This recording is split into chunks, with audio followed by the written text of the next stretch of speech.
Going live.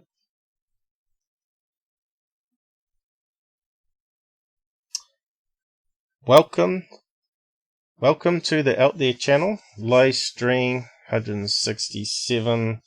Today we're going to talk about early UFO sightings in Roswell and day after Roswell and other stuff like that, and see what connections there is. And we've got Robert joining us from UK to help us out, and I'll just cue the intro, and hopefully we got the volumes a bit better set up this time.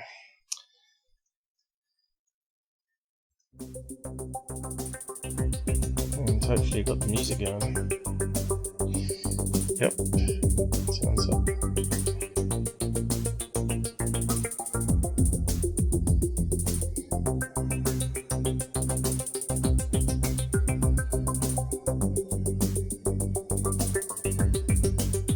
Hopefully it will go on a couple hours or 3 hours.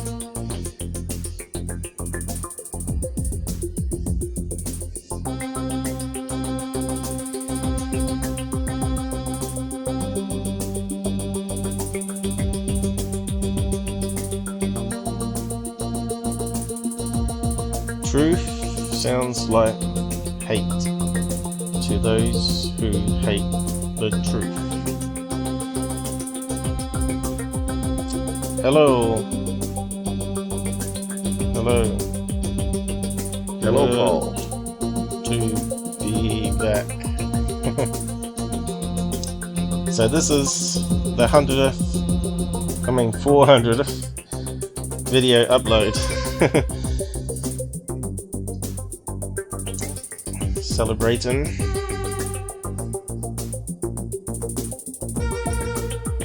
Little UFOs. He's gonna beam a UFO. He's gonna beam an alien down. Dancing alien. Just cool music. Yeah, I was just trying to say that's 400 video upload. Still get my head going. I better unmute that echo. So yeah, it's almost finished playing the animation there. Okay, so that's back to our end logo. So every time I get a milestone, I'll have a celebration video like that on the channel. Yeah, so just switch. So when we get up to 200 live stream, I will have a similar logo, of course. So Robert, you there? You can see him up in the corner here. I just need to type in the welcome message down the side here. Yeah, my tongue has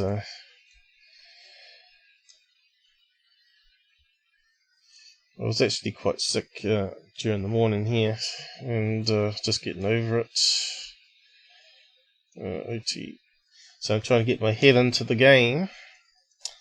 This Sunday here on New Zealand.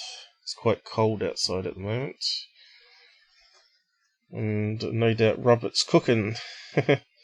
How's the temperature today over there in Wales? Is it alright? It's a little bit cool. We've had a lot of thunderstorms, which has cleared the air a bit. Right. So we should do a volume check. It's still warm, mate. Yeah. I think you sound good in the headset here. I'm just going to try and see if we can see how good it sounds on video.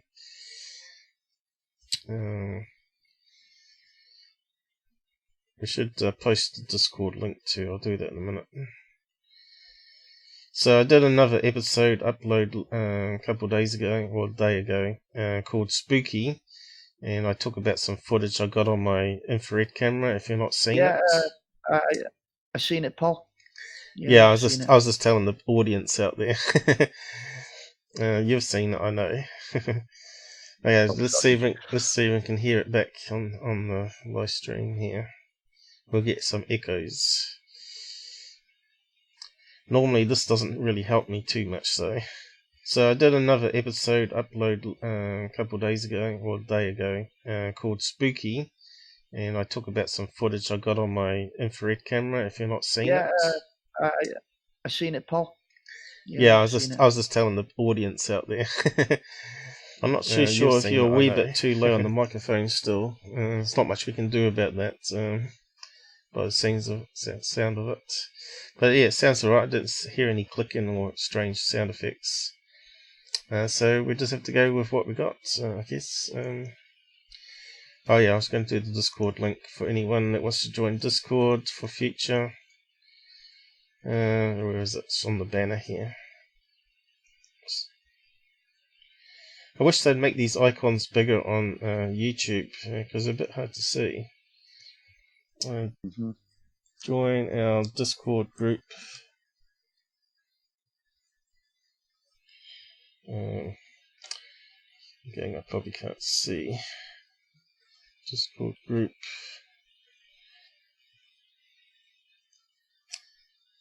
You got the YouTube up as well, so you can get access to the side chat there, Robert. Yeah, I've got that. Cool. So my subs have gone a bit crazy lately. It was up to 48, now it's back down to 44. Not too sure what's going on with Google again, but suddenly they'll probably come back and it'll be up to 1550 or something. It does that. I seem to have these phantom subs that seem to come and go. So yeah, Kenneth Arnold, that's where we're going to start from, I guess. His initial sighting that kicked off.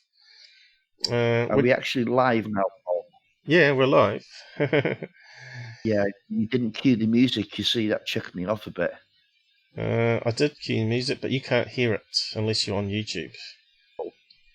Yeah. Okay. I forgot to tell you, you can't hear the music. This is one thing I can't get. I was actually on YouTube. I just realised now I had it paused. You would have heard it if you unpaused it, unmuted it. Yeah. Hopefully, anyway. But I heard our voices there on the check before, so that's good enough. If the audio's not working, then I'm not too sure why it's not. But it should be. So yeah. So Kenneth Arnold, would you say that was the first official UFO sighting there, Robert? Good God, no. It was the first to make really big headlines. That's what I mean. Yeah. It's the one that really kicked off the flying saucer, apparently, the terminology. But yeah, we'll go over it. You know how that came about, yeah. Yeah, well, it probably says in here, so we'll just read out the Wikipedia here. And with the thing, hopefully it talks about it here. But he said it wasn't the shape of the saucer, it was actually the way it moved in the air, skimming off water, which like a saucer of water. Apparently, that's what he said. So let's just play this here. I don't know if there's any TV interviews with him saying that. I didn't find any, but there might be out there. The Kenneth Arnold UFO sighting occurred on June 24, 1947, when private pilot Kenneth Arnold claimed that he saw a string of 9 shiny unidentified flying objects flying past Mount Rainier at speeds that Arnold estimated at a minimum of 1,200 miles an hour, 1,932 kilometers/hour. This was the first post-war sighting in the United States that garnered nationwide news coverage and is credited with being the first in the modern era of UFO sightings, including numerous reported sightings over the next 2 to 3 weeks. Arnold's description of the objects also led to the press quickly coining the terms flying saucer and flying disc as popular descriptive terms for UFOs. Yeah, so we got Susan down the side there. How's it going? So, Hi, Susan. What's she asking? So who throws saucers at water? Well, I guess, yeah, I don't know if we did in New Zealand or not as kids, but I think we would have tried all sorts of things at water, including stones. So yeah, I don't know. UK, I don't know what you do over there. What he actually said was they flew like saucers skipping over water So yeah, but it doesn't really answer the question, or does it? But that was his terminology. yeah, that's what he said. But she's saying, who would throw saucers at water? Well, I'm pretty sure we might have done as kids. Because we would have heard about the UFO sightings back when we were kids. So we probably would have tried throwing a frisbee and all sorts of things at water to see if it skimmed. And we got some really good flat stones in New Zealand. We got these big grey, flat, round stones that actually look like flying saucers that we used to fly across the water, and you could find lots of them. They're all different sizes and stuff, and some of them used to get about 10 skips before they sunk. But yeah, it's good. It's good stuff. A lot of fun. Yeah, it's so pebbles, kids. Oh, you had pebbles. Yeah, you've probably got different rocks to what we have in New Zealand. So here is the map of the sighting. So we'll just read out that, and it talks about where he saw it and all that. But what I'm going to get onto is the shape of the flying saucer, which is kind of interesting because there's some other stuff that may connect it all, or may be, it's a bit hard to work out what's cover up, what's maybe a fake story or whatever, or faked photographs. So we'll just keep on moving. On June the 24th, 1947, Arnold was flying from Tshirt, Washington to Yakima, Washington in a Galera 2 on a business trip. He made a brief detour after learning of a $5,000 reward, equivalent to $56,000 today, for the discovery of a U.S. Marine Corps C-46 transport airplane that had crashed near Mount Rainier. The skies were completely clear and there was a mild wind. A few minutes before 3 p.m. at about 9,200 feet, 2,800 meters in altitude and near Mineral, Washington, he gave up his search and started heading eastward towards Yakima. He saw a bright flashing light, similar to sunlight reflecting from a mirror. Afraid he might be dangerously close to another aircraft, Arnold scanned the skies around him, but all he could see was a DC-4 to his left and behind him, about 15 miles, 24 kilometers an hour. Okay, so keep on reading. So just trying to see. So yeah, he was flying from there, where my mouse cursor is, all the way over to here, and he was going to do a detour over this way to get to it, instead of flying in a straight line, I guess. And he was looking for that other crash wreckage. And of course the UFOs come from this direction, from Mount Baker, I think it is. So we'll just read out a bit more.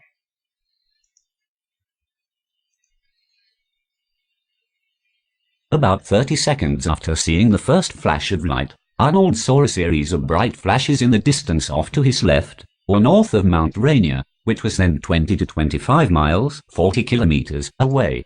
He thought they might be reflections on his airplane's windows, but a few quick tests, rocking his airplane from side to side, removing his eyeglasses, later rolling down his side window, ruled this out. The reflections came from flying objects. They flew in a long chain, and Arnold for a moment considered they might be a flock of geese, but quickly ruled this out for a number of reasons, including the altitude, bright glint, and obviously very fast speed. He then thought they might be a new type of jet and started looking intently for a tail, and was surprised that he couldn't find any. Okay, so we'll get into that a bit more, about the lack of tail. So what's Susan saying down here?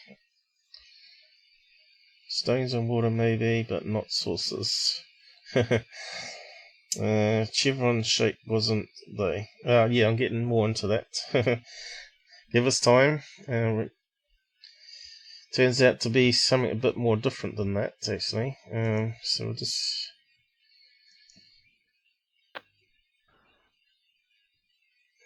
Well, that's one, isn't it? They quickly approached Rainier and then passed in front, usually appearing dark in profile against the bright white snowfield covering Rainier, but occasionally still giving off bright light flashes as they flipped around erratically.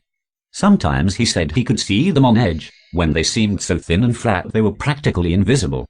According to Jerome Clark, 2, Arnold described them as a series of objects with convex shapes, though he later revealed that one object differed by being crescent-shaped.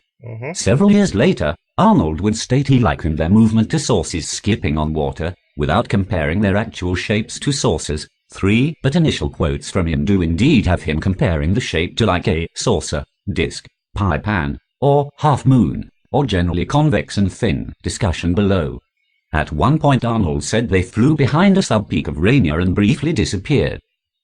Knowing his position in the position of the unspecified sub-peak, Arnold placed their distance as they flew past Rainier at about 23 miles, 37 kilometers.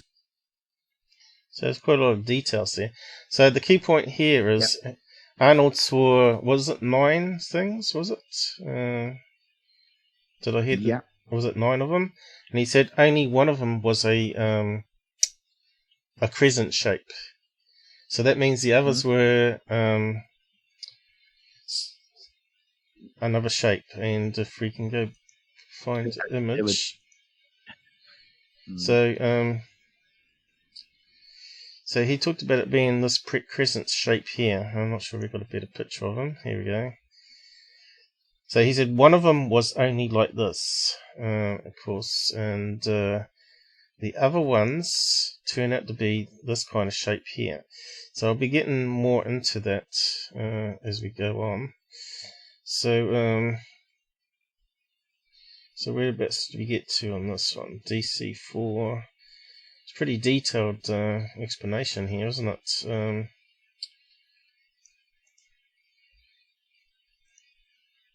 At least it's doing it justice. Using a Zeus cowling fastener as a gauge to compare the 9 objects to the distant DC4, Arnold estimated their angular sizes slightly smaller than the DC4, about the width between the outer engines, about 60 feet, 18 meters. Arnold also said he realized that the objects would have to be quite large to see any details at that distance, and later, after comparing notes with a United Airlines crew that had a similar sighting 10 days later, see below, placed the absolute size as larger than a DC-4 airliner or greater than 100 feet 30 meters in length. Army Air Force analysts would later estimate 140 to 280 feet 85 meters, based on analysis of human visual acuity and other sighting details such as estimated distance. Arnold said the objects were grouped together, as Ted Bloecher 4 writes, in a diagonally stepped down echelon formation, stretched out over a distance that he later calculated to be 5 miles. Though moving on a more or less level horizontal plane, Arnold said the objects weave from side to side like the tail of a Chinese kite, as he later stated, darting through the valleys and around the smaller mountain peaks. They would occasionally flip or bank on their edges in unison as they turned or maneuvered, causing almost blindingly bright or mirror-like flashes of light. The encounter gave him an eerie feeling, but Arnold suspected he had seen test flights of a new US military aircraft. So yeah, there's a lot more to the story actually, Susan, so we'll just carry on. I'm not too sure where Robert's disappeared to. I was going to see if we had anything else to add to it.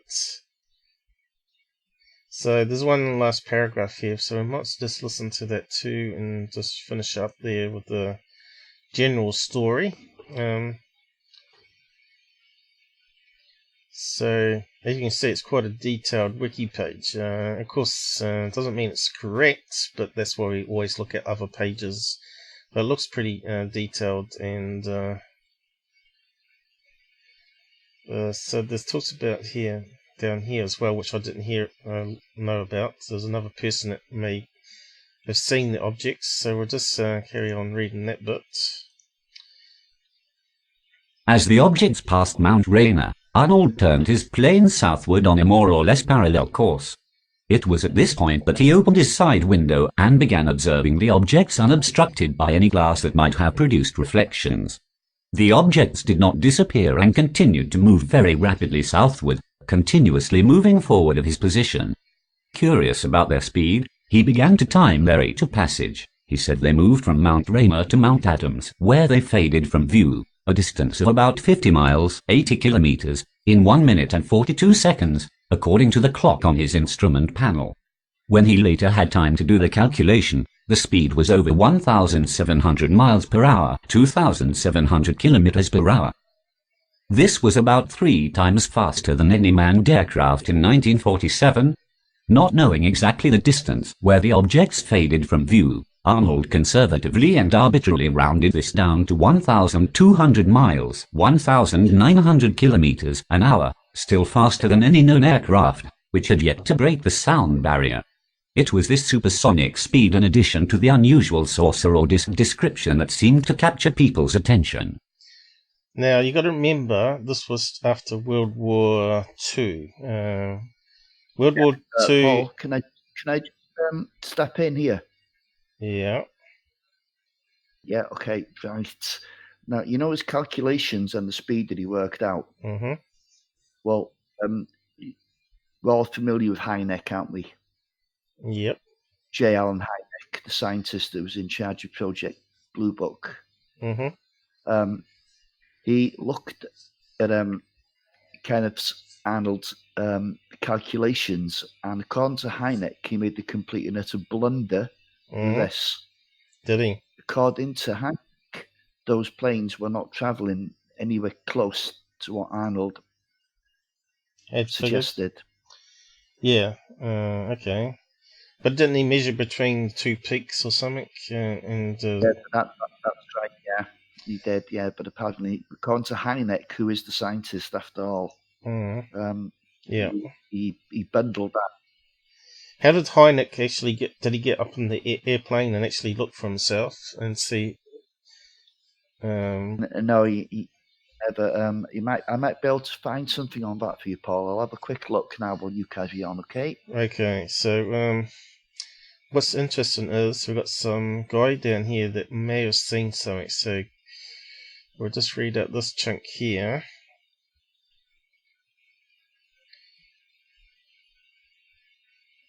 There's quite a lot to this first story. I suppose it's one of the most famous stories, right? Corroboration. Edit. Arnold's sighting was partly corroborated by a prospector named Fred Johnson on Mount Adams, who wrote of intelligence that he saw 6 of the objects on June the 24th at about the same time as Arnold, which he views through a small telescope. He said they were round and tapered sharply to a point in the head and in an oval shape. He also noted that the objects seemed to disturb his compass. An evaluation of the witness by AF intelligence found him to be credible. Ironically, Johnson's report was listed as the first unexplained UFO report in Air Force files, while Arnold's was dismissed as a mirage, yet Johnson seemed to be describing a continuation of the same event as Arnold. The Portland, Oregon Journal reported on July the 4th receiving a letter from an LG Bernier of Richland, Washington, about 110 miles, 180 kilometers east of Mount Adams and 140 miles, 230 kilometers southeast of Mount Rainier. Bernier wrote that he saw 3 of the strange objects over Richland flying almost edgewise toward Mount Rainier about 1/2 hour before Arnold. Bernier thought the 3 were part of a larger formation. He indicated they were traveling at high speed. I have seen a P-38 appear seemingly on one horizon and then gone to the opposite horizon in no time at all, but these discs certainly were traveling faster than any P-38. Maximum speed of a P-38 was about 440 miles an hour. No doubt Mr. Arnold saw them just a few minutes or seconds later, according to their speed. 13. The previous day, Bernier had also spoken to his local newspaper, the Richland Washington Villager, and was among the first witnesses to suggest extraterrestrial origins. I believe it may be a visitor from another planet. Alright, so I could go on a wee bit there. But yeah, this was after World War II. When did World War II end? 1945, was it? So there's 39 to 45. So we're talking about 2 years after World War II. So this is where it gets a bit more interesting. Is you've probably heard of paperclip and reclaimed Nazi technology. Yeah. So I'll just leave that there. I won't close it down yet. And this is where we start to find out more information what the Americans actually got after World War II. So you can see here that they had a flying wing, or a couple of designs for a flying wing. I think that might be CGI, that one. You can see it looks like a graphic. But this one here, I think looks like a real picture. It's called a Horton HO229. Now, I'm not too sure what speed they would do. Would that match? Would it match up the speed that Hynek was talking about there, Roberts? One of these craft here. So, and I don't believe it would, and I also don't believe that Paperclip had anything to do with that kind of technology much. I think it was much more rocket technology that they. Well, you can see here that the Americans actually did take this. They carved off the wings, right? Here's a picture of them put onto a ship to send it back to America. So definitely they had a crescent-shaped flying wing, right? Which they could have been experimenting. I'm sorry, you broke up then. Horton, let me just see if we can find out some information on it.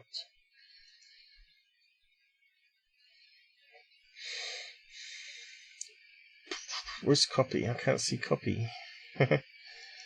Where's copy? There it is. Okay.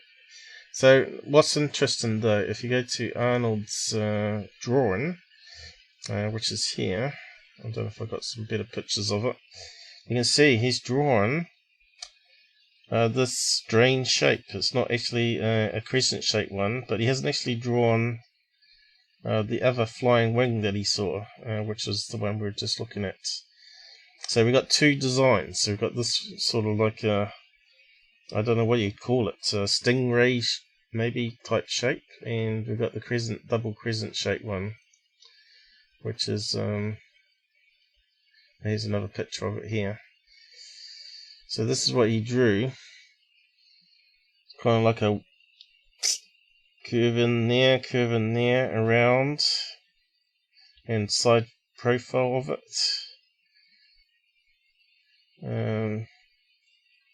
But he didn't draw the other one. The other one was, what's it say here? It's a bit hard to read the handwriting, isn't it? Let's have a look up.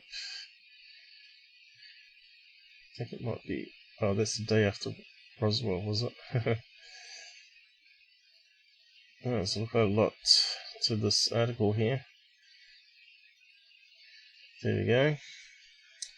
So that's the other one that's not on that drawing that he saw, which is very similar to that German one they reclaimed from World War II. So could it have been like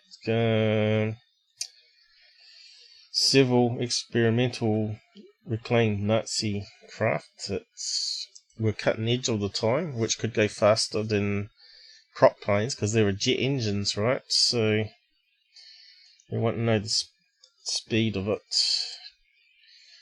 Here we go. So that's going up 977 kilometers per hour. And what was his sighting? He reckons it was going 1200, wasn't it? No, several hundred. 7,000, 6,000, something like that miles per hour. He estimated that. Where did it say that? No. And 2,000. Oh, 1,200 now. 1,200 kilometers per hour, and this could do half that. But you said he made a mistake in calculation. What did Hynek say? Have you got a link to Hynek? I've looked for it and I can't find it, but I'll tell you where I found it. It was in Hynek's book. Okay, let me just see if I can search for it. Hynek. I've tried, Paul. I don't think you'll find that. But I have left a link for you, which is an interview with Kevin Arnold, the YouTube interview, Kenneth Arnold. Oh, here we go. At the bottom. It might be on that wiki page. Is it? Oh, History Channel. Here we go. G. Hynek.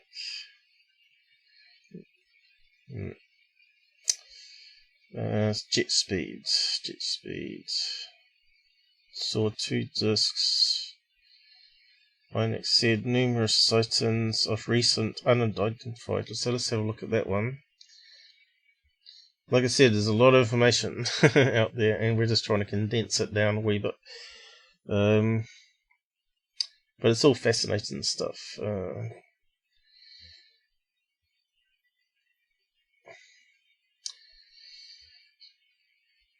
And there's Arnold, isn't it? That's what he looked like back then. What's that one there? Well, that's way after 1956. Betty. Yeah, you're right. It's very hard to pin because there's so much information out there to pin what we're after. But let's say if he made a mistake and it's really only half the speed that would fit that crescent-shaped one being this German plane. Yeah, but I mean, if this was developed from Nazi technology, we would have seen the results of that. Okay, we got actually got some pictures of it flying here. So let's see what's safe to play. History Channel. Bomber Guy. Okay, we might be able to play the Bomber Guy one.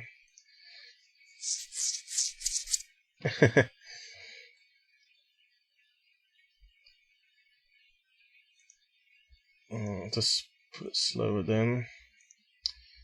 Is he actually talking on it? Oh, no, it's just music. Okay. So what do we got here? I've left you a link, Paul, to the interview with Arnold.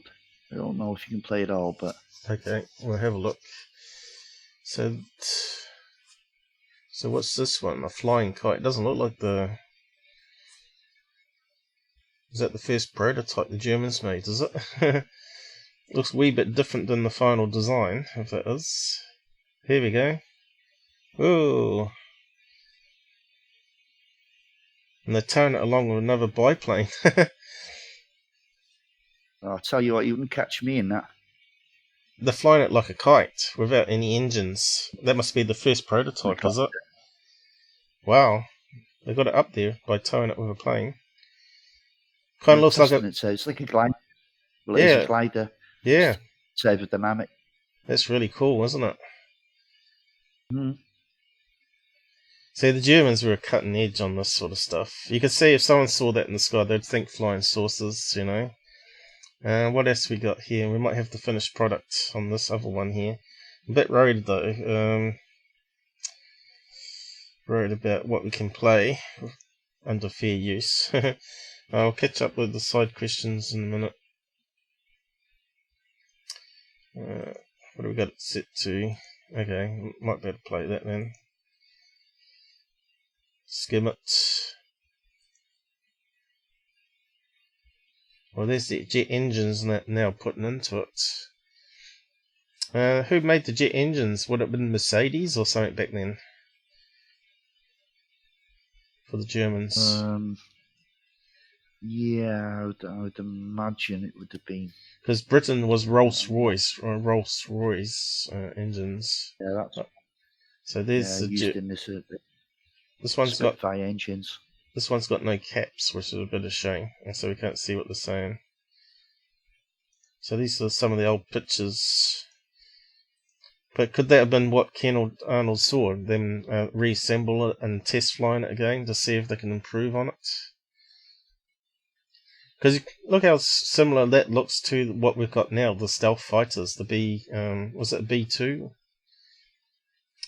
So... yeah, take the wings off there. See, there's another issue with this, Paul. Sorry if you don't mind me saying. No, but Arnold's seen those craft.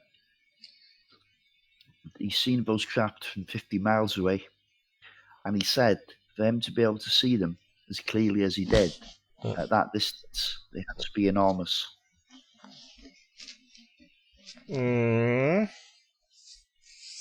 Although it's subjective, though. Yeah, it's still subjective, though. Well, I think Arnold, as a very experienced pilot with no pilot, he would know full well how far he was away from those craft. Well, when he's very familiar with mountains. But look how they look pretty big here. Other designs. It may not have been that particular design. It may have been a variation on the design. Sorry, you cut out then, because we talked over each other a wee bit there. Yeah, sorry, Paul. Yeah. I mean, you couldn't see that from 50 miles away. It'd just be a speck, couldn't it? You wouldn't be able to make out any shape. I don't know. I'm not a pilot, so Yeah. we probably have to plug it into a flight simulator program. Is there any such thing? Is there any such thing where we can simulate the Arnold sighting? Because that would be pretty cool. You know, we could look at it at different angles then, couldn't we? And you could say, "Oh, that's what he saw." That would be a really cool thing to try out. You know, but it looks very similar to the B-52 compared to stealth. Is it B2 or B2? B2, is it? There's a B2.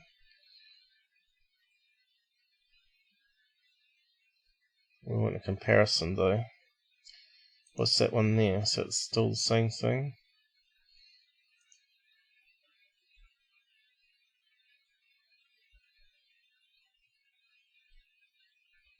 So what's that one there? Doing a comparison of.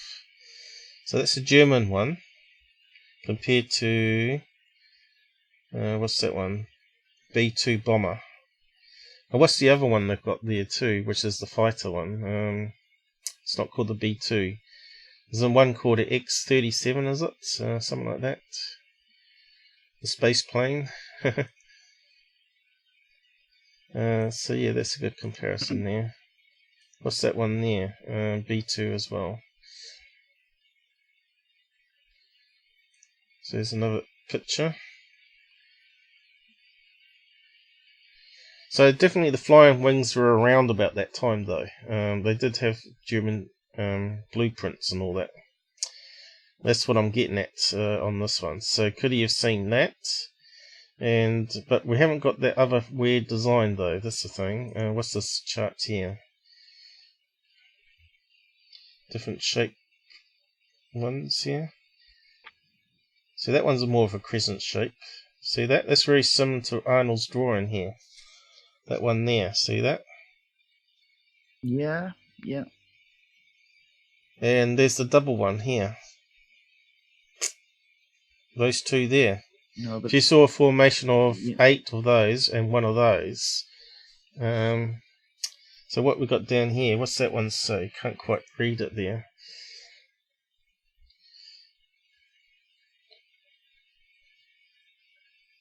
Okay, it breaks it all down for us. 1,000 kilometers per hour. That's pretty cool. I might just... Have we got other pictures here? That's only about 600 or so miles an hour. Yeah, I'll just post that link down the side for people. I'll catch up with the comments while I'm there. Been 90 years. Have overslept my nap.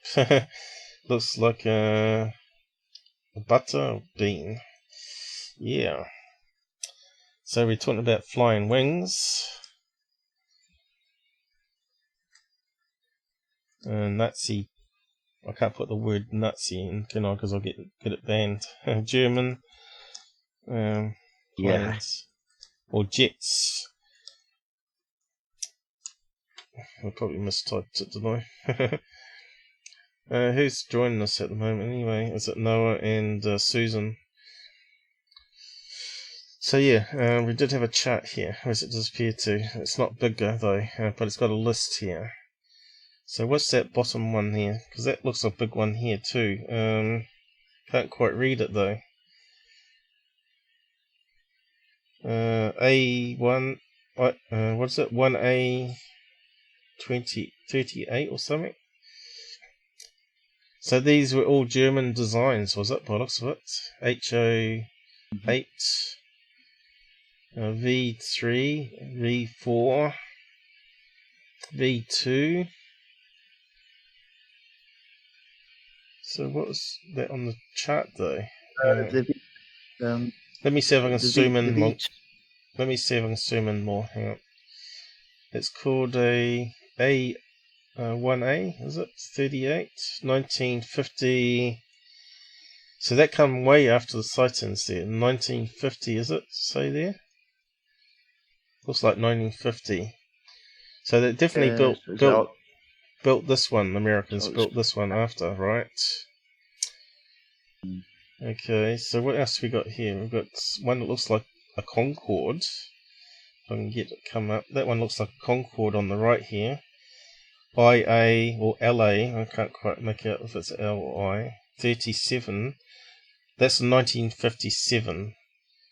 One looks a bit like a Concorde there.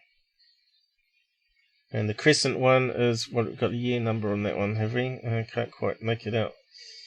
See if I can get in further. What's that say? 1935? Surely not. Looks like 1935. Parabel. Whatever that means. Parabel. Maybe I have to look it up. So, I don't think we can discount it, what he saw it as being maybe Nazi planes. Parabel. Yeah, the interesting described how they were flying. That doesn't sound like any conventional aircraft, does it? Parabel. There's another thing of as well. Another thing he was certain of, there was no visible exhaust.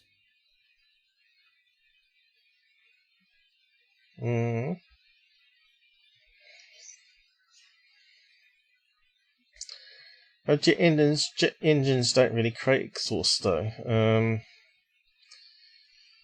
We probably have to find. It looks like I didn't actually find that parallel one.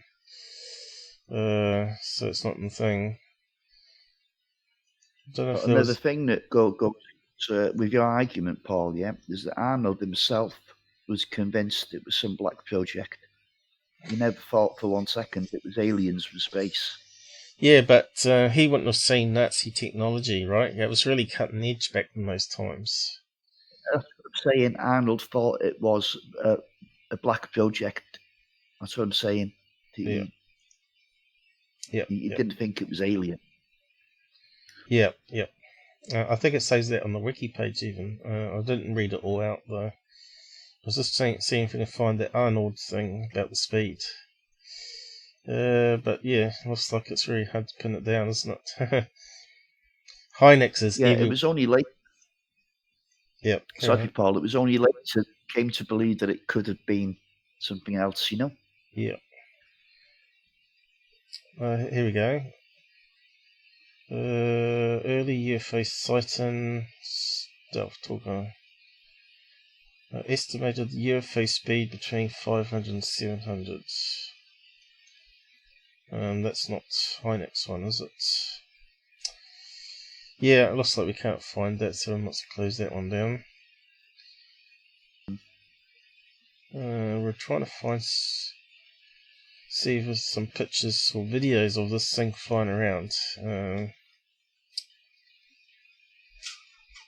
That one looks like a computerized graphic one. Secret trolls. World War planes. We saw the test flight there. Perhaps the Germans didn't get the engines going, but I'm pretty sure I've seen it on footage of them flying it around. What's this one here? Scale jet.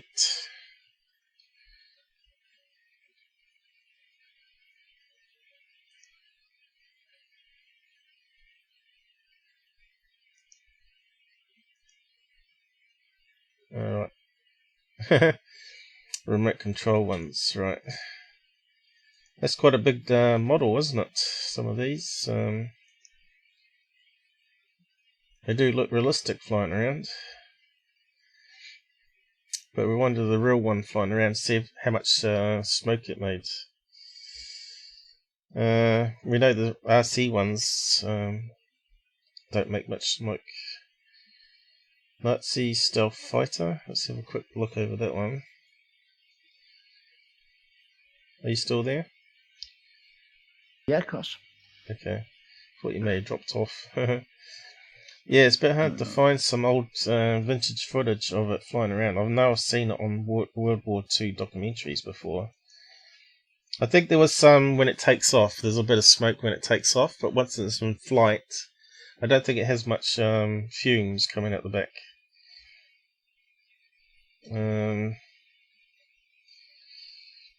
But it would be good to get one that we can play. Flying vintage. Don't know if that'll come up. Flight. Flying maybe. Try that. Looks like a documentary here. Did we look at that one? Yes, history. What's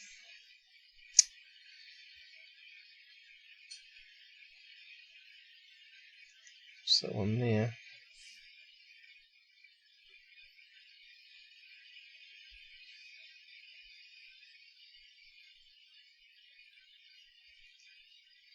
Looks like a documentary of some kind, huh?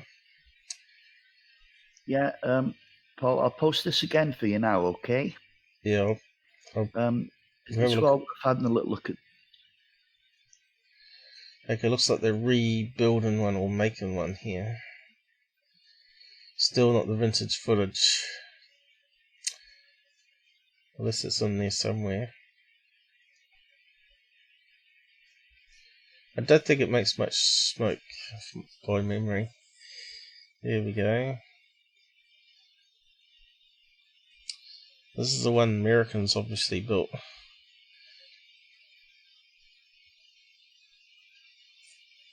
Let's see if it... See, there's not much smoke coming off that. If that's the real one they've rebuilt.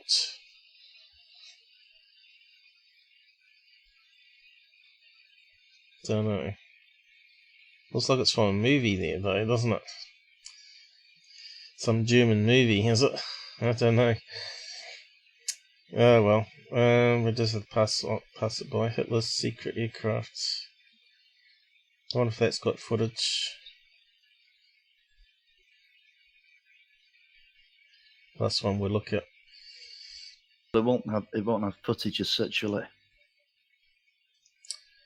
You know what I mean? These things with designs, they were experimental at the time. You're not going to find any footage of that. Yeah, I have seen it though. I'm not sure if it was before or after the Americans got it or not.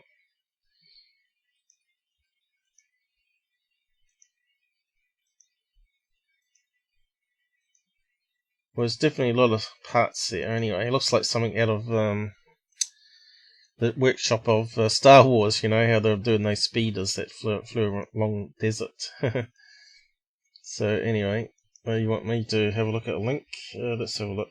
Yeah, let's have a look at what Arnold actually says in his own words. It's always the best. Yep. I've got a problem with my right mouse button now.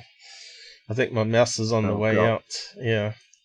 Yeah, I had that problem before with the mouse. It kept sticking and coming up with all kinds of crazy stuff. Okay. Right. I just read Philip Klaus skeptical explanation. So we'll come back to that in a minute. But I'll go over the next sighting, which may suggest that it's the same craft that Arnold saw. So we'll look at that next as well.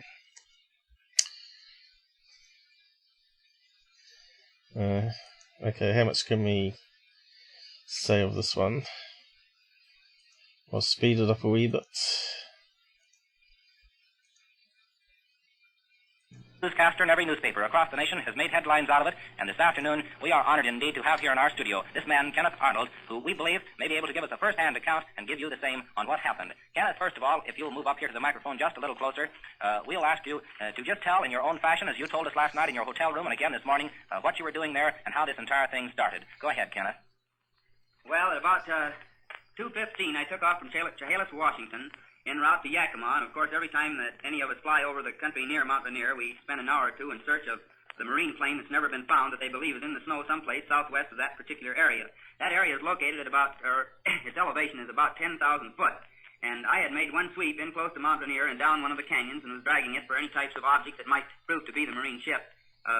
And as I come out of the canyon there, it was about 15 minutes. I was approximately 25 to 28 miles from... Is that really him talking? Because he sounds really squeaky for a big stocky guy.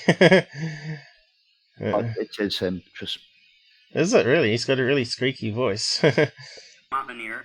I climbed back up to 9,200 feet, and I noticed to the left of me a chain which looked to me like the tail of a Chinese kite, kind of weaving and going at a terrific speed across the face of Mount Rainier. I at first thought they were geese because it flew like geese, but it was going so fast that I immediately changed my mind and decided it was a bunch of new jet planes in formation. Well, as the planes come to the edge of Mount Rainier, flying at about 160 degrees south, I thought I would clock them because it was such a clear day, and I didn't know where their destination was, but due to the fact that I had Mount St. Helens and Mount Adams to clock them by, I just thought I'd see just how fast they were going, since among pilots we argue about speed so much. And they seemed to flip and flash in the sun just like a mirror. And in fact, I happened to be at an angle from the sun that seemed to hit the tops of these peculiar-looking things in such a way that it almost blinded you when you looked at them through your plexiglass windshield. Well, it was about 1 minute to 3 when I started clocking them on my sweet second-hand clock, and as I kept looking at them, I kept looking for their tails. They didn't have any tails. I thought, well, maybe something's wrong with my eyes, and I turns the plane around and opens the window and looks out the window, and sure enough, I couldn't find any tails on them. And the whole observation of these particular ships didn't last more than about 2.5 minutes, and I could see them only plainly when they seemed to tip their wing or whatever it was, and the sun flashed on them. They looked something like a pie plate that was cut in half with a sort of a convex triangle in the rear.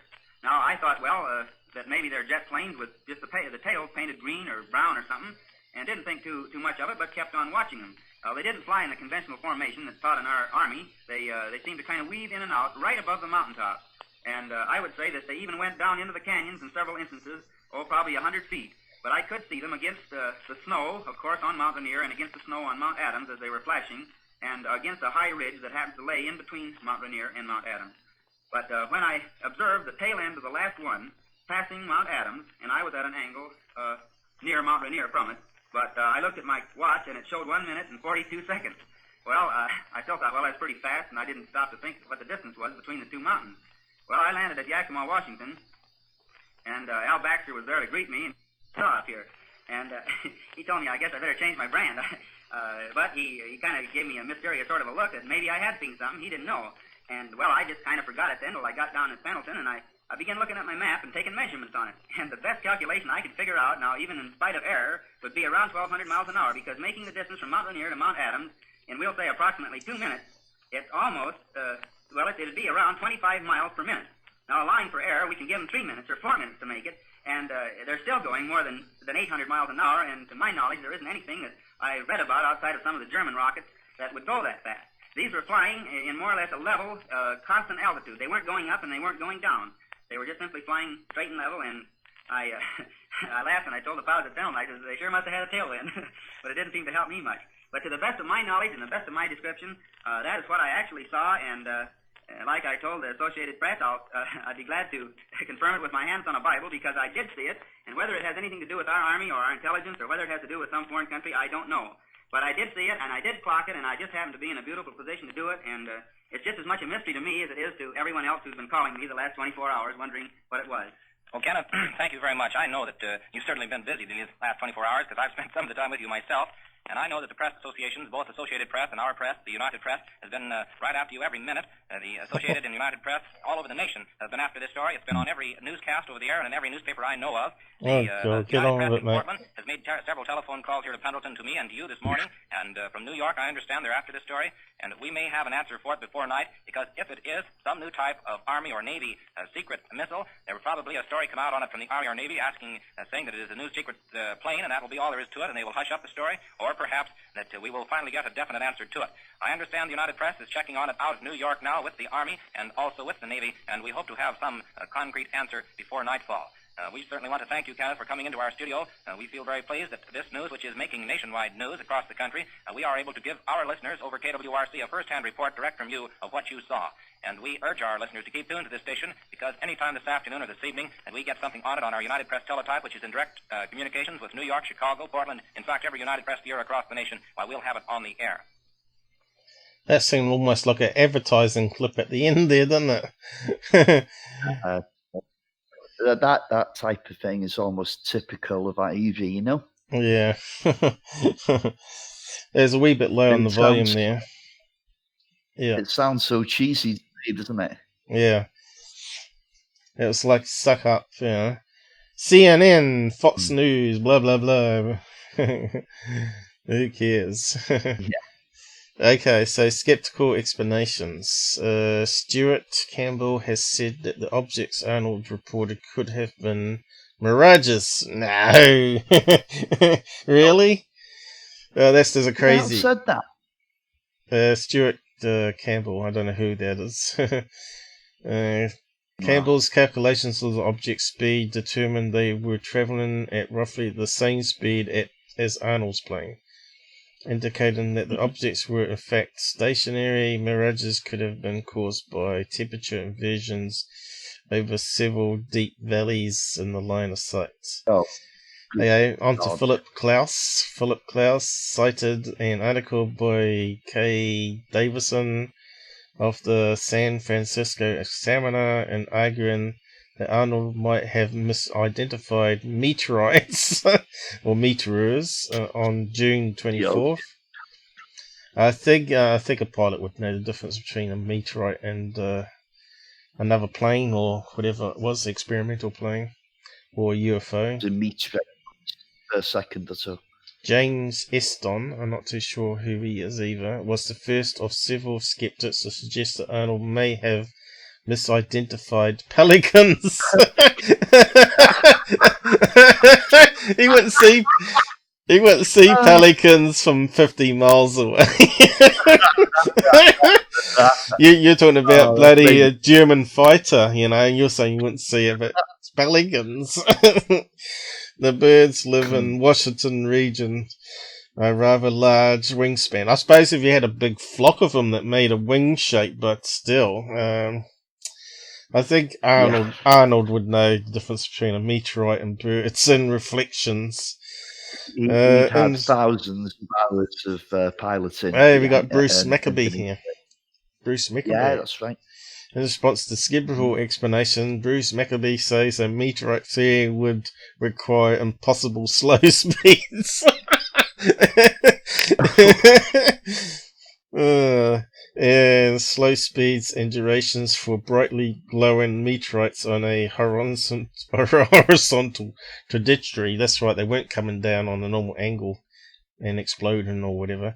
He says it's impossible for a bird to be as bright as reported by Arnold, which is correct. Unless they're made of tin foil, I guess, and birds which could not fly as fast as Arnold's plane. Yeah, those explanations are the most ridiculous ones I've heard. And I'm a skeptic, you know. Okay, Donald Menzel's explanations. Donald Menzel was a Harvard astronomer and one of the earliest UFO debunkers, was he? Over the years, he offered several possible explanations for Arnold. Okay, let's go to the explanation. Maccabee disputed. Menzel was quite an unpleasant, spiky character, you know. Yeah. Well, he was when it came to UFOs, put it that way. Yeah, suggested that Arnold had seen clouds. Yeah, right. Or snow blown from the mountains. No way. I think a pilot would know the difference between clouds and a moving object. In 1963, Menzel proposed that Arnold had seen orographic clouds or water clouds. Maccabee says this is conflicted with testimony from Arnold and others that the sky was clear. It was clear? Yep. In 1971, Menzel said that Arnold may have merely seen spots of water on his airplane's windows. Oh no, they're ridiculous. I would, you know what I was expecting them to talk about Nazi reclaimed technology, and there's not been one mention of that in the debunkers there, so that's pretty bad, really. It's a lot. It's more likely to be some, Nazi developed technology that was flying around there than any of those ridiculous explanations. Yeah, that's right. Or maybe an early B2 unit they were testing. Who knows? The B2, you mean? B2 bomber.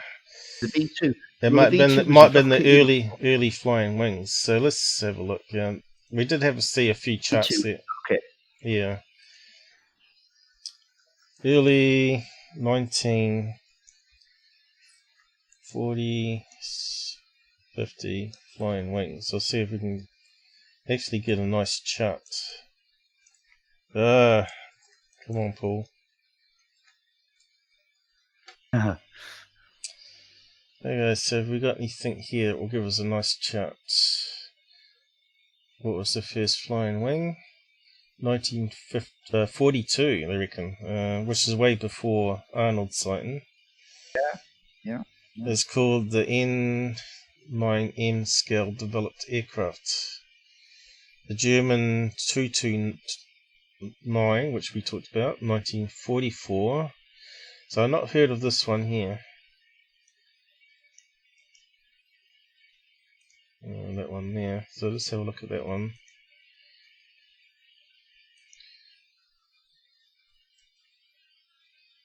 Come up. Northrop, that's it. Let's have a look. Oh, right, here we go. That one didn't have jet engines on. Very similar to what the Germans were working on then. So British... but look, it's prepared, isn't it? Do you know what I mean? That ain't going fast, mate. No, it's not going to go fast, no. But just suggests that they had tail fin free planes that are experimenting with, right? And Arnold said that... I think if those were ever successful, we'd be seeing them down today, wouldn't we? Well, we're seeing now as stealth planes and all that. Yeah.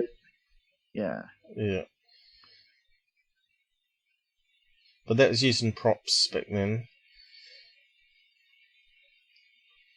Let's see, how big was it? 60 feet wingspan. 18 meters. I don't know.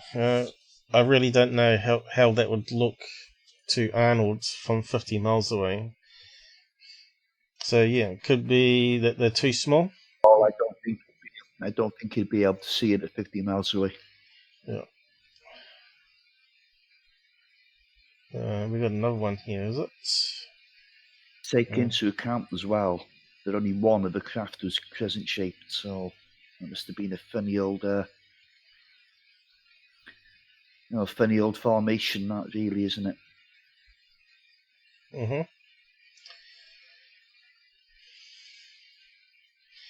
Here's a big one here. A YB-35. Is it? Yeah. Is that the propeller driven as well? Yeah. Is it another version, or is it the same one? No, this one's really big. This one's really big. Well, that's it. Strange looking beast. Yeah. Although the props at the back there, it's got 4 of them this time. How big is that one? Yeah. What's the wingspan? Can't quite spot the wingspan here. The other one told us on a little chart. So this one flew maximum speed of 720 kilometers per hour. And that was with props, without using jet engines. I think there was a limit you can go with prop planes before the blades break off. So where's the wingspan? Because that's what we're looking for. And what year did they build that one? Have we got a year number? 42. There you go. So it's way before Arnold's sighting, see? And of course it was probably top secret and experimental, right? United States. Prototype. Only one prototype, they reckon. So that, but he only saw one, so that sort of makes a reference there, right? If he saw one and they only built one prototype, it kind of makes sense, right? Well, anyway, I don't that's know. You're really pushing it now, Paul. pushing it to a believer. I don't know. To me, it kind of fits. Oh, here we go. Wingspan, 52 meters. That's quite big, isn't it? Yeah. Height 20 foot. I think it could have easily been that thing that, and the other planes were maybe some other experimental craft flying along with it. But as you said, he even thought it was a military experimental plane, not a UFO. So the thing is, if they sort of went vertically up like we're seeing the UFOs of today, right? You know how they sort of come swimming right down and hover on a head of a pin almost. So it comes straight down, make no noise, then zoom straight up and disappear within a few seconds. These planes weren't doing that, so I think maybe these could have been experimental. Could you scroll back to where you were there about Twining? Nathan Twining. I think I may have closed it down, did I? No, you don't go too quickly. Don't go. Just look for the name Nathan Twining. What he's got to say about this. What was on the screen? Are you going too quickly, Paul, to see anything?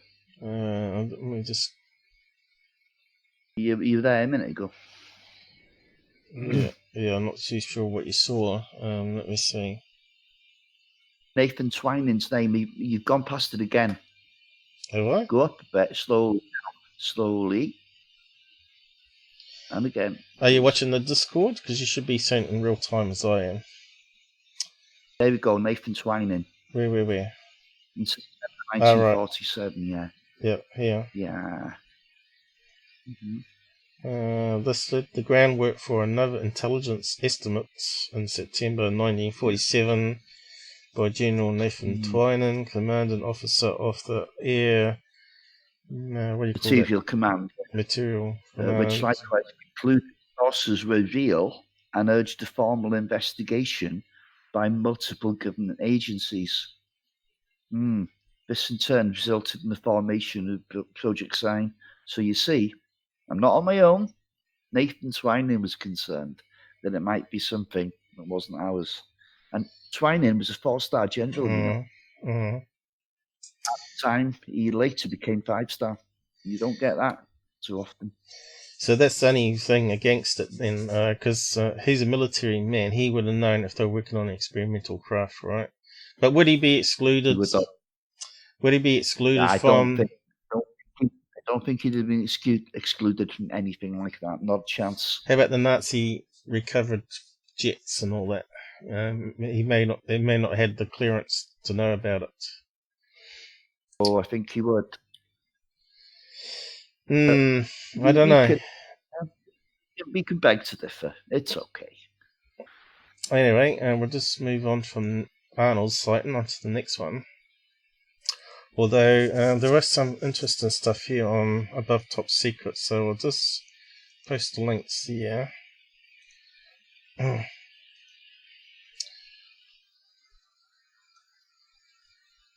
What's it called? ATS or something? Above Top Secret. So I'll just skim it here, see if there's anything that we may need to add to it. Flashes 20 to 25 miles away. Oh, you said 50 miles away though, didn't you? Yep.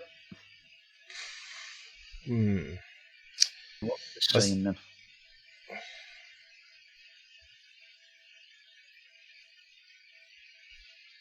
I think we've read bits of that already.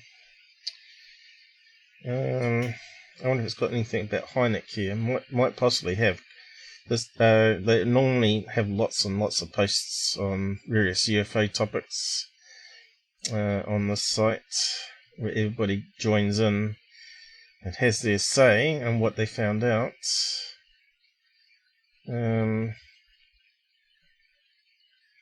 Okay, it's talking about day after Roswell, so we get onto that at some stage. July the 4th.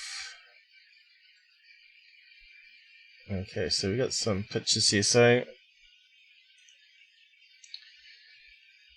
what's interesting here is I'll just take a cut of that drawing that he made here of the other shape of UFO, which is this one, not the crescent one.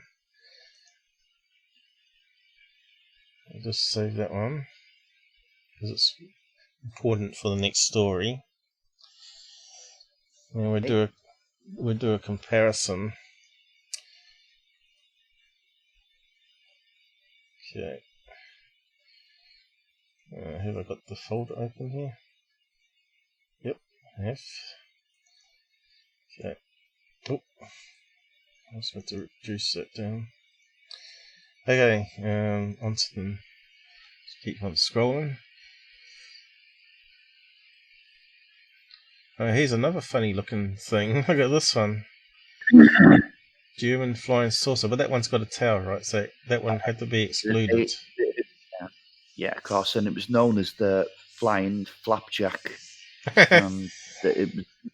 It was useless. Yeah. It was taken out of service very quickly, you know. Looks like it's got the jet engine in the middle here that lifts it up. And that's how early they were working on saucer technology, you see.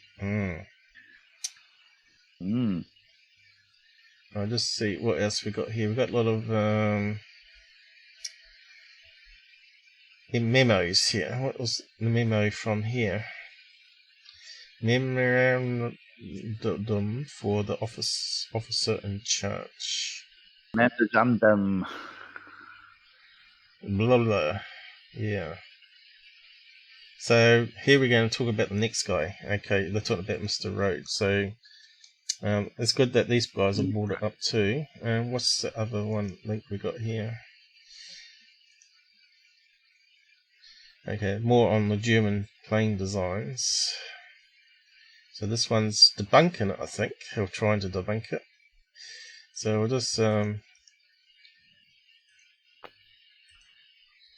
ATS debunks.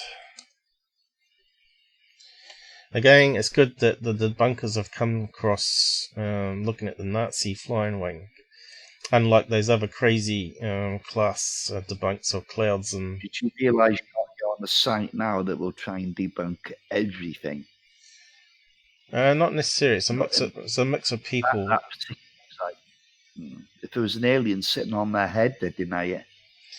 It's a mix of people on this site, though.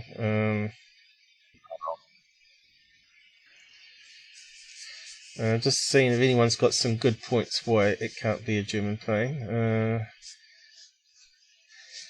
No, the shapes aren't that similar. A sketch, in my opinion. Further, those planes surely wouldn't match Arnold's description of the flight characteristics of the plane he saw.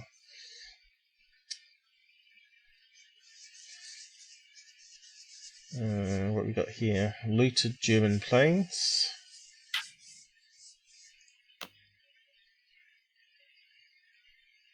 Yep, back to that one. We had a look at those ones before. A good thing to remember about this case is that Roswell incident occurred on July the 8th. Well, that's not actually true, is it, Robert? That's when they announced it, Paul. That's when they announced it, yeah. So we'll get into it. It was found on morning of the 4th. On the 4th of July. And Arnold's was on the 24th of June, 2 weeks after Arnold's sighting. So we'll get more into that in a minute. And I think this is the next guy's sighting. So we'll just get an image of that one. And we'll just talk about this new guy sighting, which happened also 2 weeks after Arnold's sighting. What's that on the screen there? Let's see, is it saving it? Thinking about it, I think. Okay. Okay, we got two images that we can do side by side on. So, what else we got here? Anything else that we need to look at? Oh, here's another flying wing, which we looked at before with the propellers. Yep. So cool. They kept covering the same things we already did, so we can get rid of that one. Okay, so on to William Rhodes photos. So he's in Phoenix, Arizona. Now, they get a lot of UFO sightings over that way, but they got a lot of Air Force bases over there, haven't they? So in that region. So he took this photograph here. I could have saved that one. Someone's already cut it out for me. And he's got this other angle here too. So he took 3 photographs, I think. And that's the 3 there. So these must be the real photographs. So just save that image. So this one obviously is more of an angle, because you can see the back of the craft here. Rather than the side view, it's sort of like looks like a cockpit there. Would you say it looks like maybe a cockpit on the side there? I remember I was going to look up patents. So I did this thing called famous UFO patents, and I'm pretty sure that the design of the UFO there was in the list of patents, and I was going to skim and see if I can find it.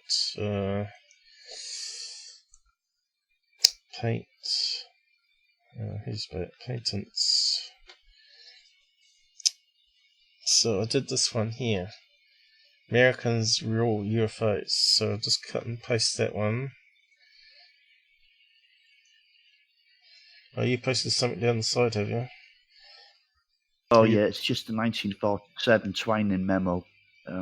Probably one of the most important documents in UFO history. Okay, we'll get to it in a minute. Okay, I'll post that link there to all the 90, I think it's 90 patents that actually look like UFOs and these flying wings. So we'll have a look, see if I can find the one that looks the same. I'm pretty sure I've seen it before, that design.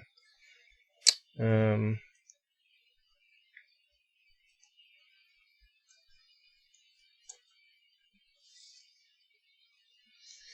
think it might be getting a bit late for some of their people, because I think they've dropped off.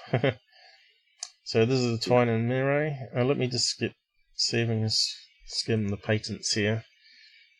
I'll just keep it muted.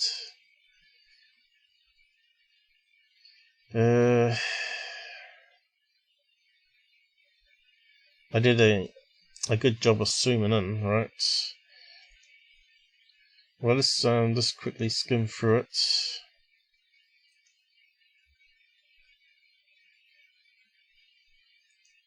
That's the Avro car. That was a disaster. That never got that. Absolute catastrophe. Hovercraft did a better job than that. So, using hovercraft technology. So this American's version of a flying saucer there, the prop plane. Oh, it's going faster. Google's playing up a wee bit. So there's the blueprints of that one we're going to see next. Here it is. So they actually built that one from patents. But I don't think it's the same one that Arnold saw, of course. But there are lots of designs here. Here's one. Looks like it might have a similar shape.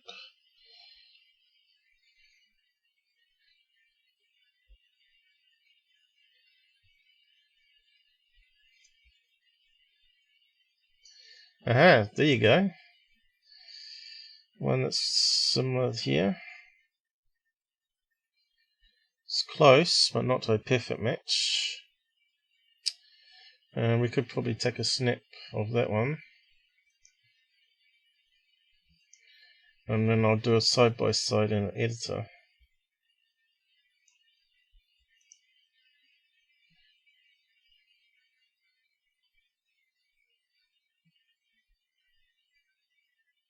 There we go. Okay, keep on going.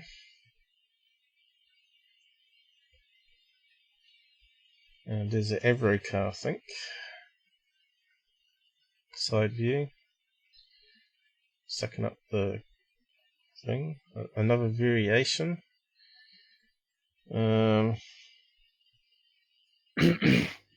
Of course, these ones may not have been built. Well, that one looks like an Avro car with a tail fin there. Yeah. You know this Avro car now? The Air Force claimed in the 60s that this was responsible for all UFO sightings. Really? Who said Really? that? Yeah. The Air Force. Yeah. So this is a Only triangle. problem with that is Here's it some. couldn't get off the ground. Okay, that one looks very similar, doesn't it, to something we've seen? Yeah. The Roswell UFO. We'll get to that in a minute. Well, I might get a snapshot of that one. I don't think these stupid designs even went anywhere, you know. Maybe. They did build some. We have seen some real pictures of some. So there's another one. Solid brick. Okay.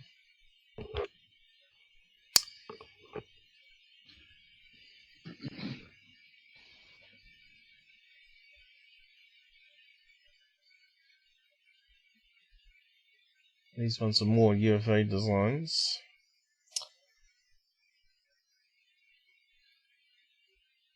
Of course, they're using jet engines for vertical lift, which would make a lot of sound, of course. So it doesn't explain what we're seeing nowadays, for sure. But definitely they had a lot of blueprints. These you can actually find online from the patent office yourself.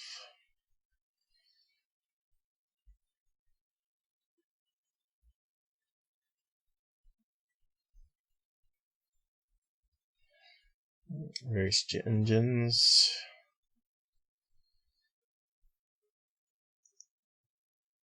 UFO. Just trying to find ones that look like Arnold's. And also the William guy's one.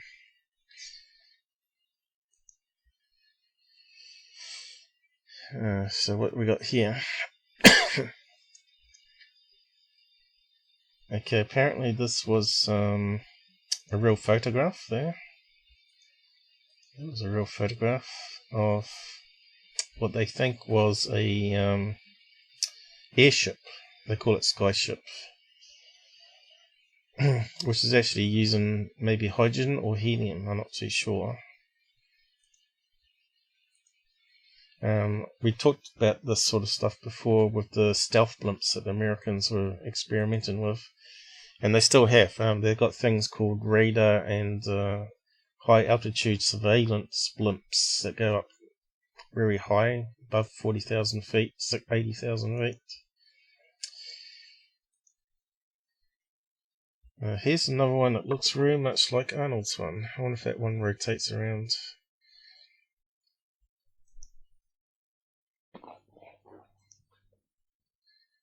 That one looks almost just like how he's drawing it. We need to rotate it around though. Are you there, Robert? See, look at this. Yes, I'm back. This one looks very much like Arnold's drawing. See here, the side profile is very similar to his drawing. Yeah. I think that could be the one that he saw, a prototype of this. I really don't think that. But don't try and make it fit too much, like, do you know what I mean? Because it's what you're saying is almost as unlikely as something alien. Well, you know what I mean? That it was that flying at that speed. I mean, why wasn't it ever developed and went any further? Well, there's his drawing there. And there's our guy's sighting. These are the blueprints so far, and that one there best fits that shape so far.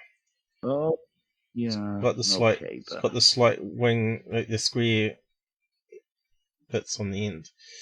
Okay, so yeah, I'm pretty sure. Here it is here.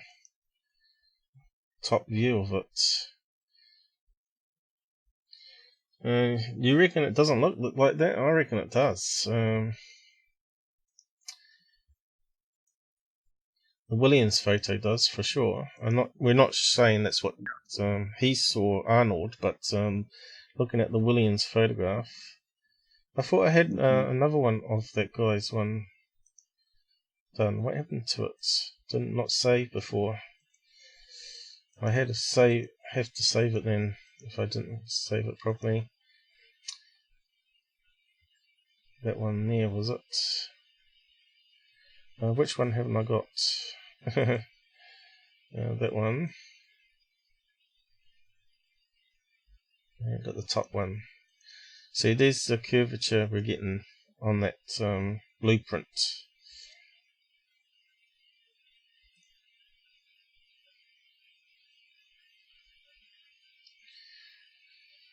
Okay, we'll save that one.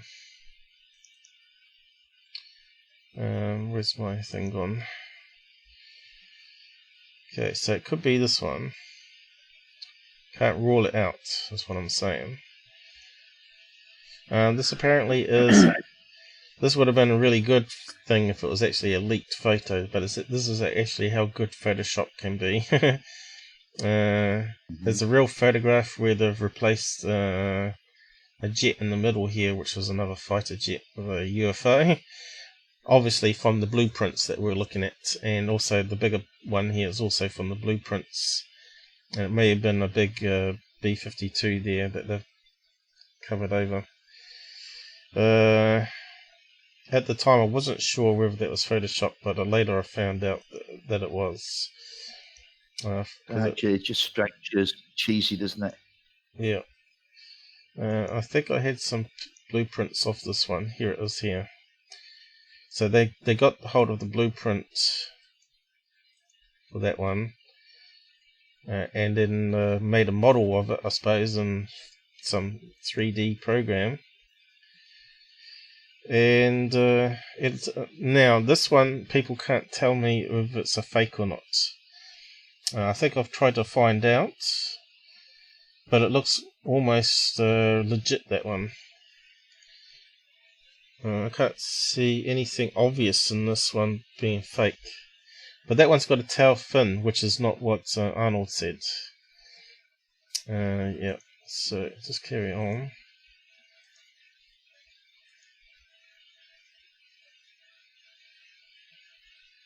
I think the other ones are more UFO shapes now than the flying wing shapes. Yep, here we go, flying UFO. It's hard to believe that these are all patents, right?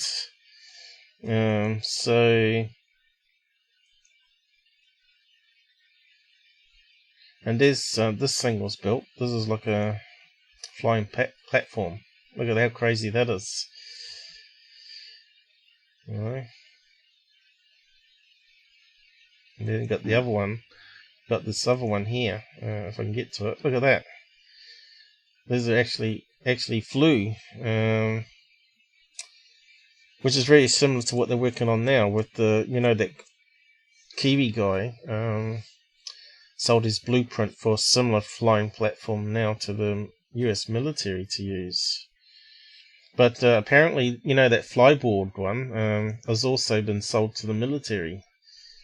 They're going to use it for military troops. The flyboard, or whatever it's called, flyboard. I'll tell you what, that guy's got a lot more balls than me, getting in the air on that thing. So they're going to use. Primitive. They're going to do this with troops. They're going to fly around with this, the flyboard. Well, we've got some better pictures of it, which uses not that one. This one here uses 4 jet engines, and it has the fuel line coming off a backpack. Which means if you get hit in the backpack, you could explode, couldn't you? So I wonder how they're getting around that. Maybe they're building a bigger version of it, maybe. If Americans got hold of the design and made an improvement to it so it would be warfare hardened.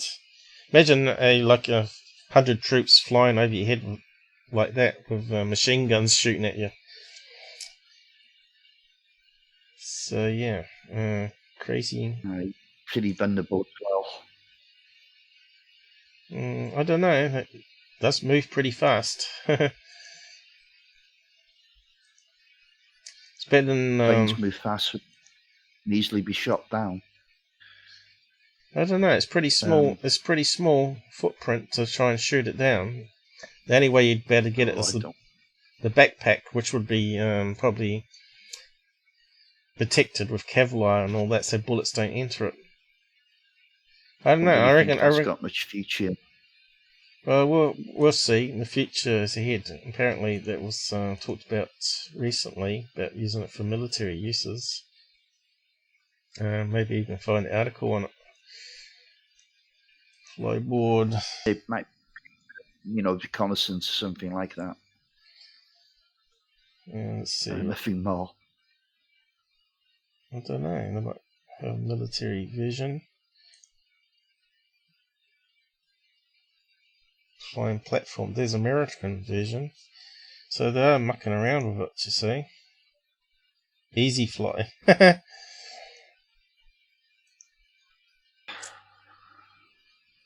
But anyway, move on. Yeah. We'll keep an eye on that, though.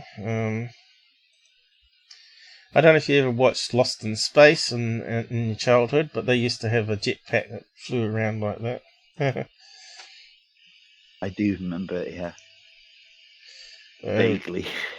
Vaguely? Yeah, it's a long time ago when that was on.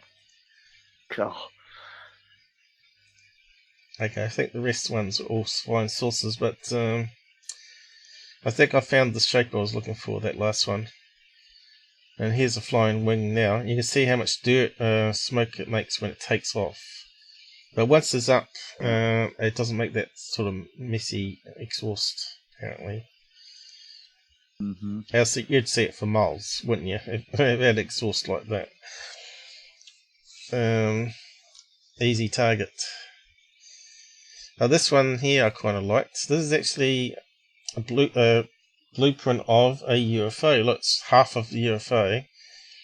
Using jet engines and maybe some other exotic power down here. See there? It's actually a passenger UFO where people get in there, sit down around the central core of it.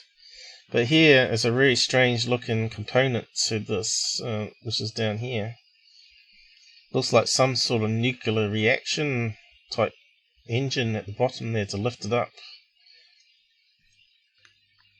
That's the problem with patents. They don't give you step-by-step how to build it exactly. And there's another side view of it with the seats going sideways here. But yeah, it's a kind of strange underneath here, which almost looks rocket engine type. Maybe a nuclear engine. Maybe that's what Stanton Frieden was working on. We don't know. So anyway, I'll just close that one down. So if you want to go and watch that fully, properly, links on the side. And you've got the memo to look at here. Oh, don't know. It's a bit hard to read that one.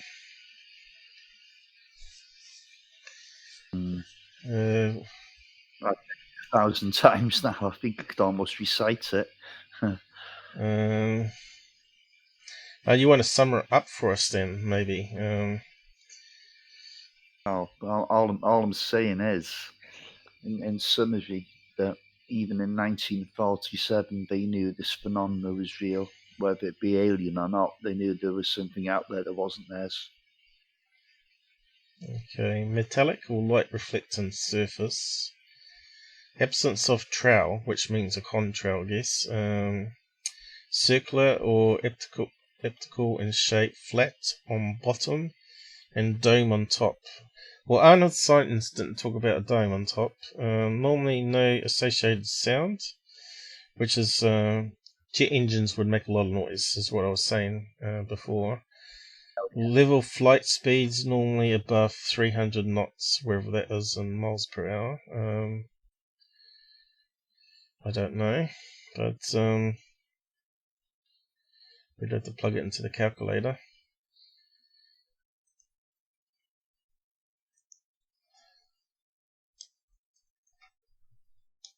to 12 kilometers per hour.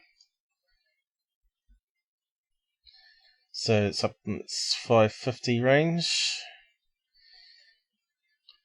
which is on the slow side for a UFO, isn't it? So they're normally, so what they're saying is they're normally above 500 kilometers per second, per hour. I mean, in this report here, in this memo. What's other stuff they said here? 700. What's that? Above would be capable. That's subsonic speeds. Right.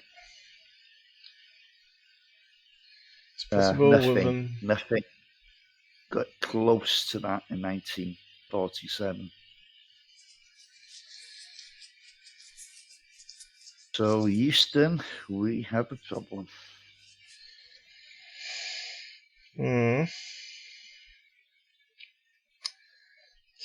It's not ambiguous at all, is it?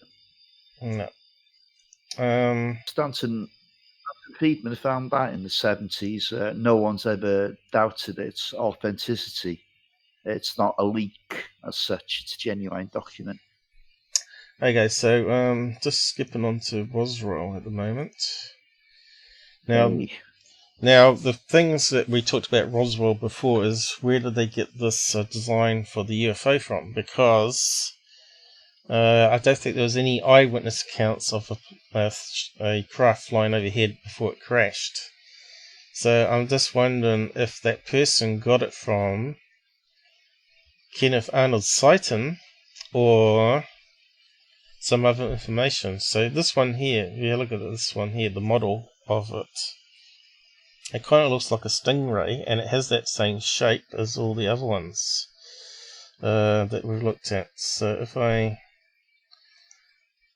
take a snapshot of this, well, let's plug them into the editor and compare it all side by side. So apparently it wasn't a flying saucer as such, it was a flying wing that crashed at Roswell, if this is correct. No, Paul. We've got to get this absolutely straight here now. Yeah? No one has really described the shape of any craft at Roswell. It was smashed into a million pieces, so how can you put a shape to it? Well, I don't know. Where did these people get the designs from? So this one's another similar design, which is not exactly the same as the other one that we looked at, but it's really no one's ever described anything like that at Roswell. Well, apparently it skipped, crashed in two places, wasn't it? So yeah, and they reckon the second one was something like an escape pod, and that was damaged as well.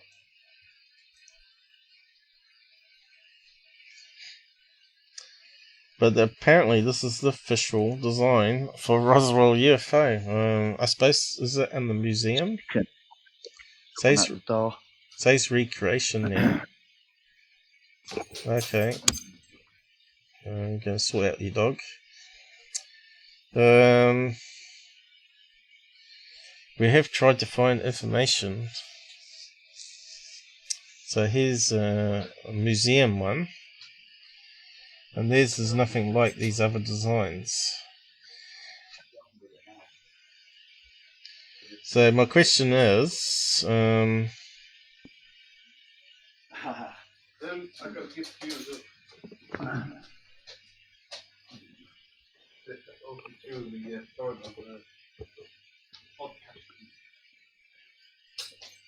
what's happening? Okay, sorry, Paul, back. Have you got? It's okay. It's just as a mate. Mate. So it's not a problem. Yeah, there is another image here from the museum, which is like typical saucer shape. But the question is, there it is, the Roswell Museum, which is a round shape. So I'm just wondering, these other people that claim it to be the same as the other one is based on William's sighting as well as. Yeah.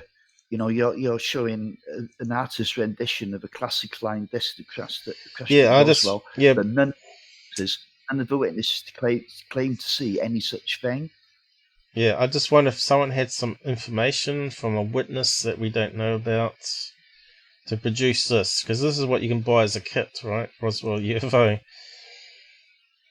Lindbergh, right? Where did they... It's just salesmanship off Roswell, isn't it? It's not genuine. Can't take that seriously.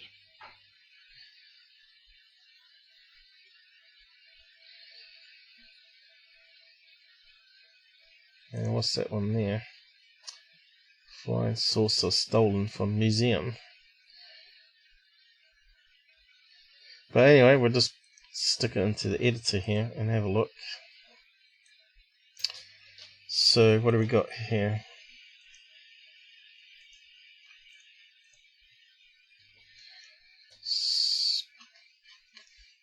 Where's my right mouse not working? Some path backside. Come on. Open. Yeah, let's put more side by side. Now what's interesting, if it is that shape that we're looking at here, that means all those three sightings could all be related to the same craft that was seen, right? That's what I'm just saying. I'm not saying if it's true or not. Just a possibility. So we want to resize the canvas here. Make a big one.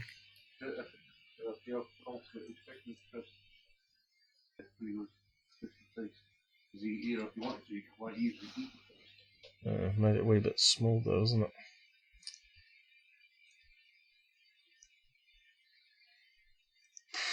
You never back, do you, when you out the door?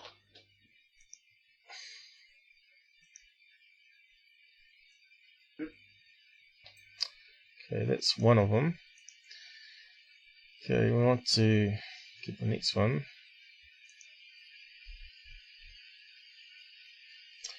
Do side by side here. And then we get onto the Roswell and dig after Roswell stuff. And I'll read out the William Rhodes information as well. Imports. Oh, I've probably done it wrong here. Let's see. Deselect first.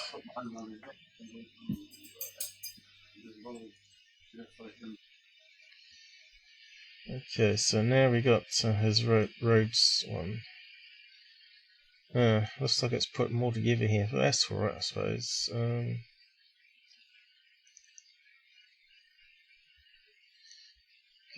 we've got comparison, sort of.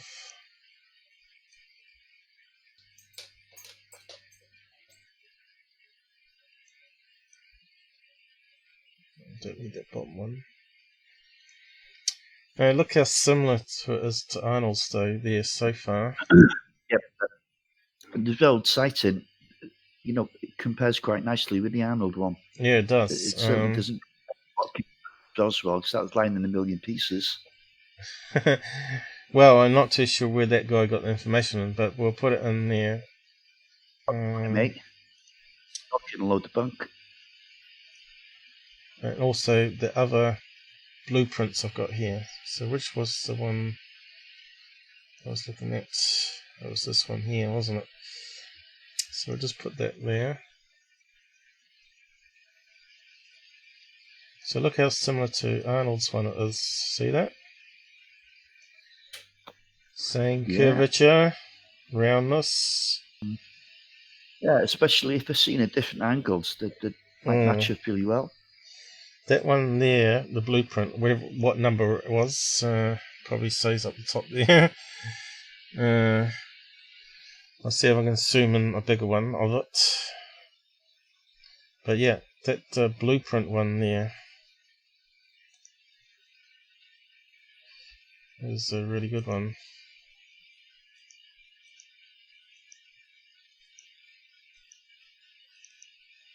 Let's see what we can see on it.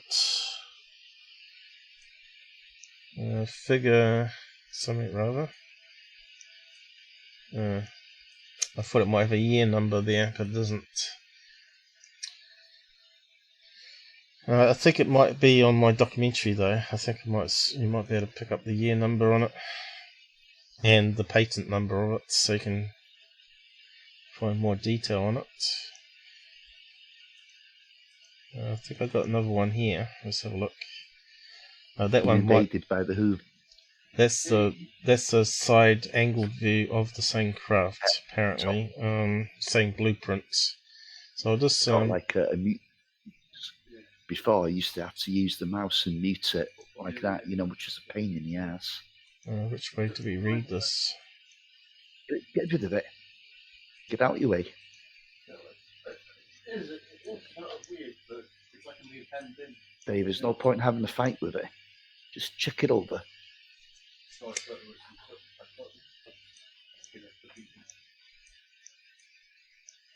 Okay, we've got 1953, this blueprint. Which is what? Drop it. Sakes, Dave. There you go. So, obviously the blueprint number we've got clipped off at the top there. But yeah, sheet 2 of it's 1953. It was filed in 1953. Doesn't mean maybe they weren't designing it before then. Gas turbine. So that could have easily been 1947, that one. So, yeah, I feel like it comes in. You know, it's just like one block, tiny little block. I feel like, ooh, it's weird. here's the image I had before. Yeah. Okay.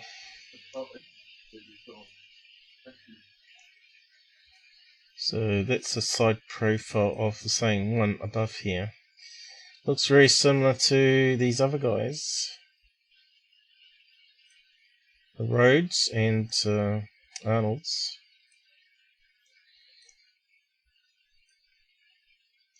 Very interesting, I think. Who we got down the side chat going on here? Sorry mate, I've been busy. We'll catch up with what's going on the sides. Like a hexagon structure with shiny, like a plate. Are you talking about the Roswell UFO? Yes, I believe he is. Hexagonal was a good description, but that was the second landing site.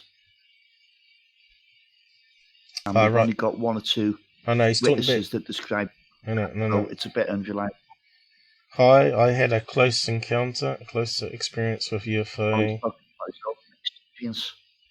He's talking about his own sighting. First one was when I was a teenager. Let's see, I was playing with my friends on the forest, exploring and trying to make a refuge. I'm not sure what he means by that. Then suddenly at 3 p.m. we saw the clear sky, a sort of light fire evolved on. Not sure what he means there.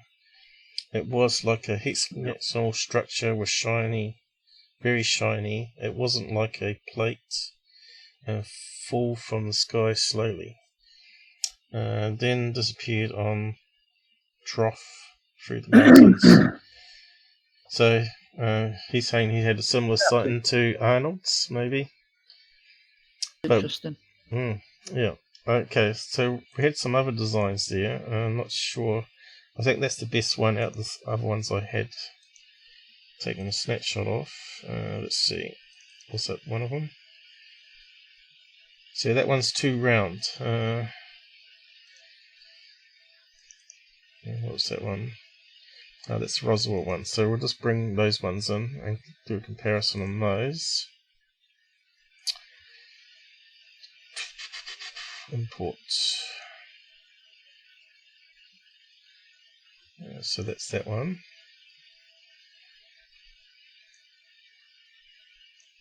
Oh, it's going the wrong way though. Need to flip it somehow. Run it that way. And flip it horizontal, is it? Let's see. Flip. Vertical, is it? Thank you. Oh, here we go. It's your point. Well, at this stage, you know. So again, it's very similar to Rhodes' design. So I reckon they would have got it from these two witness cases rather than actual Roswell sighting.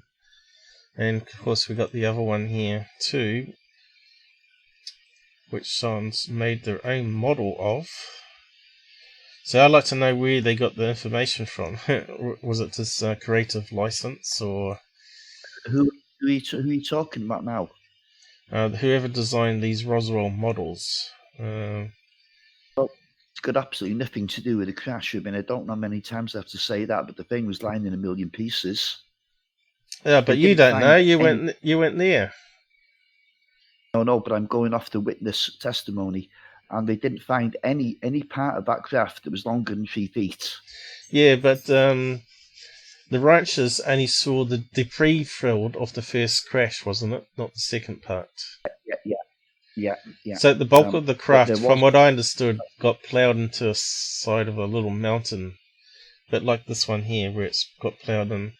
So there's all the one or two. That Paul. These are all the designs. Did.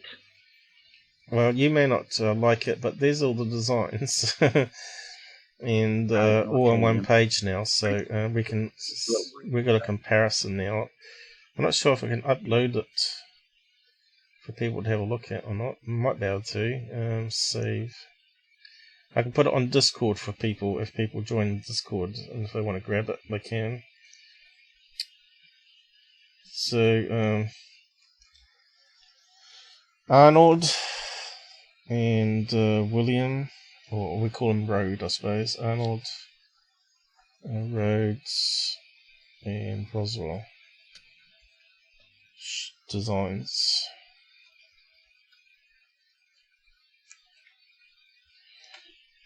So I'll stick that on BitChute. I mean, not BitChute.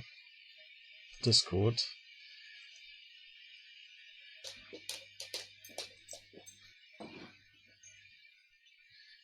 Yeah, so we go back to the William story now and have a look.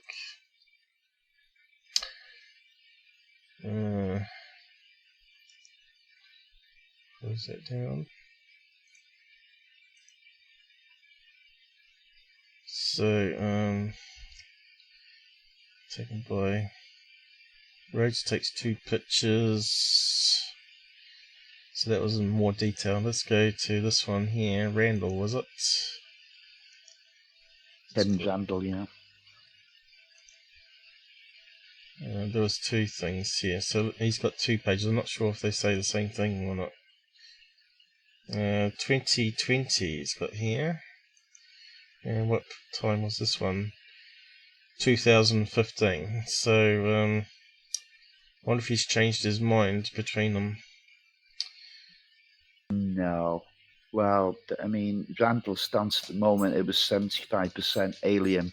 Okay, 25%. Okay, we start with Randel's 2015 or 2015 blurb here. See if it'll read it out. Yeah. I have seen recently more suggestions that the term flying saucer is a misnomer because Kenneth Arnold wasn't describing the shape of the objects he saw but their motion through the air. Reports from June 1947, however, seem to indicate that some objects were saucer-shaped, and others, who were busy misidentifying mundane objects, whether natural or human-constructed, began talking of flying saucers regardless of shape. It is a point that I find interesting. So far, so good.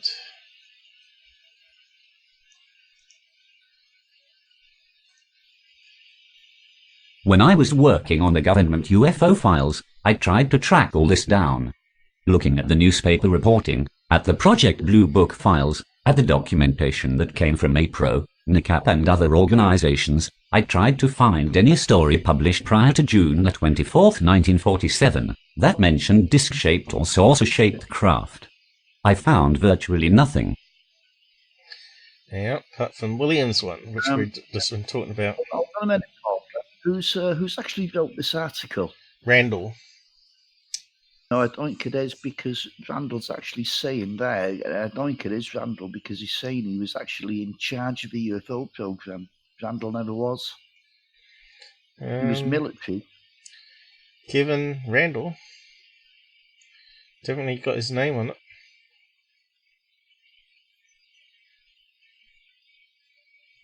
Okay. Might have to do some research on his background to see if it fits, I guess.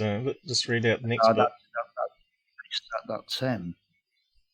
There were many stories in the newspapers after Arnold about strange craft, and many of them referred to flying saucers even when the object reported was not saucer-shaped. The term became a catch-all for anything that people had seen and had been unable to identify. The best seemed to be a report in the newspaper from Cedar Rapids, Iowa, that predated Arnold, but the truth was that while it seemed the man had seen the objects on June the 24th, as best as I can figure, it wasn't reported until days after Arnold, so was no help in my quest. You can read about it here. Okay. Just go on a bit. Okay. I'll read a bit of that. I'm just telling the guy down the side chat here that he should join our Discord group, and he can be invited on to talk about his sighting if he wants to. Very great, mate. You're welcome to do that. I'd be a pleasure to listen. On April the 1st, 1947, a series of sightings made by Walter Minsky began near Richmond, Virginia, that involved the U.S. Weather Bureau and seemed to meet my rather arbitrary conditions. This would later become Incident No. 79 in the Project Grudge final report. According to the information provided, a Weather Bureau observer at the Richmond station observed on 3 different occasions, during a 6-month period prior to April 1947, a disc-like metal chrome object. All sightings were made through a theodolite while making balloon observations. On the last reported sighting, the balloon was at 15,000 feet altitude. The disc followed for 15 seconds. It was shaped like an ellipse with a flat level bottom and a dome-like top, emphasis added. The altitude and the speed were not estimated, but the object, allegedly through the instrument, appeared larger than the balloon. Another observer at the same station saw a similar object under corresponding circumstances, with the exception that her balloon was at an altitude of 27,000 feet and possessed a dull metallic luster. There was good visibility on days of observation. Report of this sighting was not submitted until the 22nd of July 1947. So that's quite interesting there. So they were observing the weather balloon when they saw a UFO fly past it. So what's one thing you need to know about Project Grudge, though? It was absolute dog and pony show. It was exercising, debunking, nothing more. It was defunct after about 18 months. And that was just before Blue Book. That's when Blue Book started up, which had been 51. So that's what instrument they were looking through. Optical instrument for measuring angles between destination points. So there's one here. I suppose it's got a telescope on it, is it?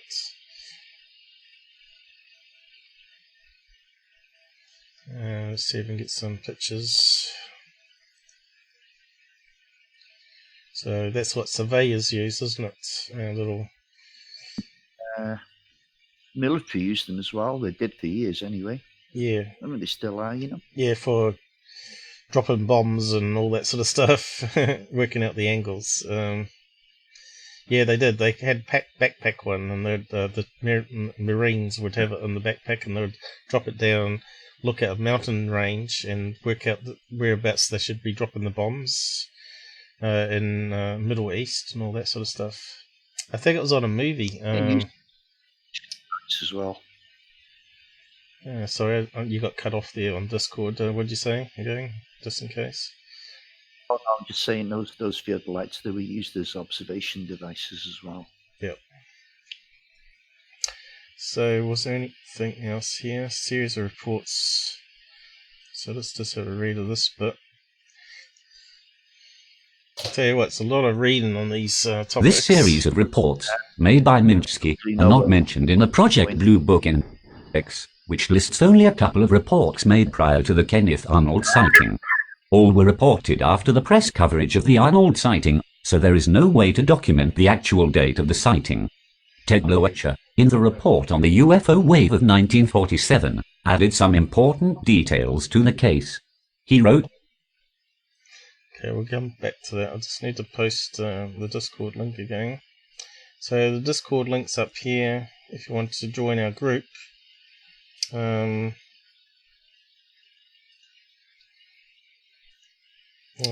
That's what Robert's on at the moment, is on video, but the group's down here. You can join the group. It pops out here. Fortunately, probably won't let me look at it, will it? Without dropping Robert off. That's why I normally have the other window open, but it normally goes wrong, doesn't it? So maybe I can open up the other window. Must have let it fly in when you came in. He's looking for it. So yeah, join our Discord group here, and you can come on voice chat only. You don't have to be on video. Is it going to work? It is. This is how you get to get voice on live stream. And looks like I've done some updates, Robert. So when you join, you'll get to see the lobby, and you can have full chat in the lobby there, and post links and pictures and whatnot. So yeah, down here, I can post into UFO topic, that picture, as I just made. Where is it? That one there, isn't it?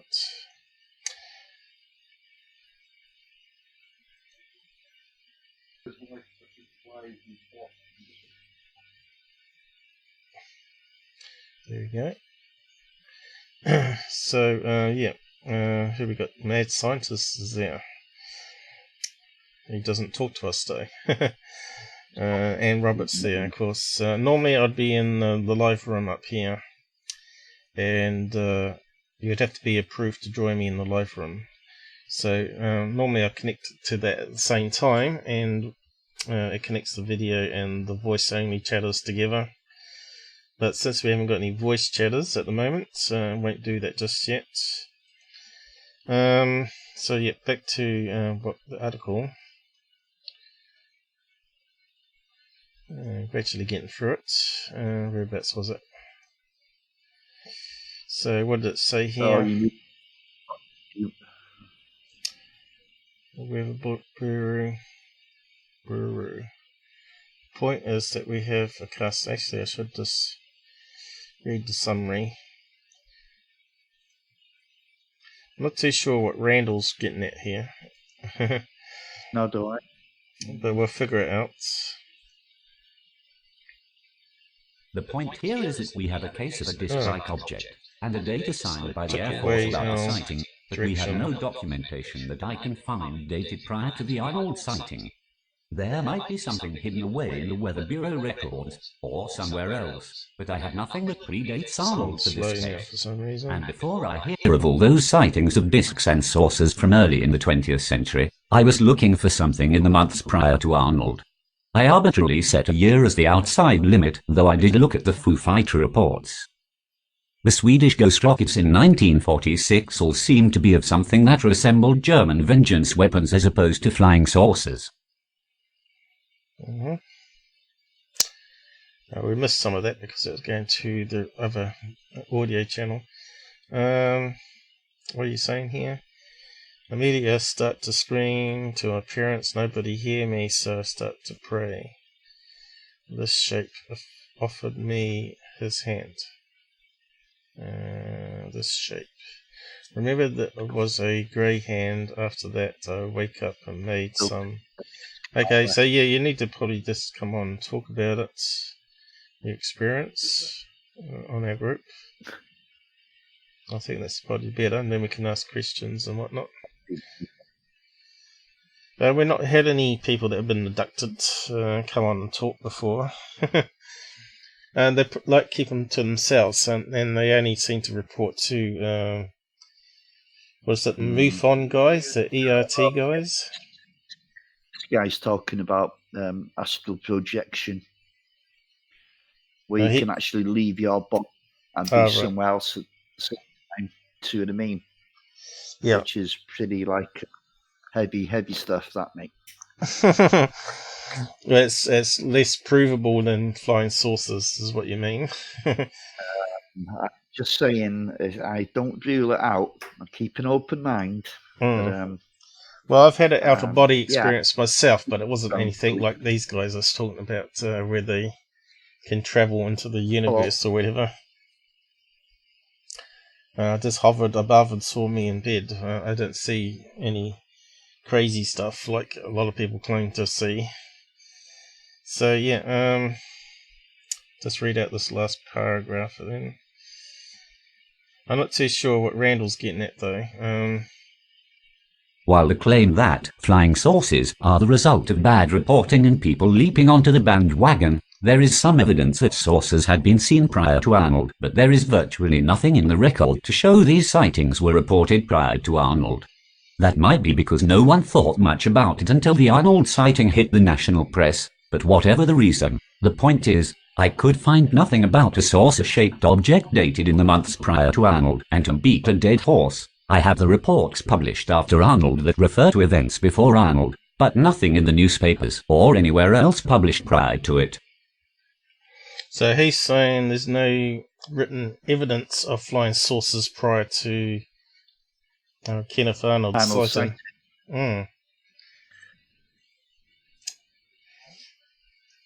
In the blue books?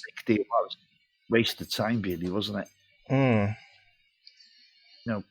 Okay, so let's have a look at his next article. Well, this one here, I think. Different perspective. Beyond Rhodes photographs. Okay, so let's see what he's saying here. This is recently. Well, it's closer. Oh no, it's older, actually. I thought it was 2019. It's actually 2010. But we have a read of it anyway. Let's see if there's anything interesting in it. Right. It's one of these tricky ones. I think there must be a connection here between the Rhodes photographs and Arnold's one, though, because it looks not long ago I got a strange telephone call from a fellow who claimed that he had known William A. Rhodes, the guy who took 2 UFO pictures on July the 7th, 1947. He said that he had known Rhodes well and that his expertise extended way beyond his brush with the world of UFOs. So you got a phone call from a stranger. Okay, so we're going to see where this goes.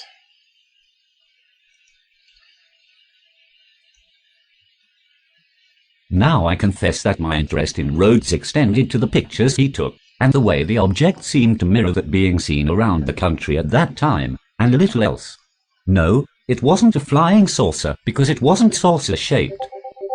It was more of a heel shape. That was what Kenneth Arnold had reported when the term flying saucer was invented. Arnold drawing on top, Rhodes photograph on bottom. People talked of flying saucers, but the name covered all sorts of objects from circular to cigar-shaped to ball-shaped and most of anything else. Okay. Looks like we've got someone joining on Discord. Here we got. Wasn't like updated? Right, it's now. Do Hest 94. Is this the guy in the side chat?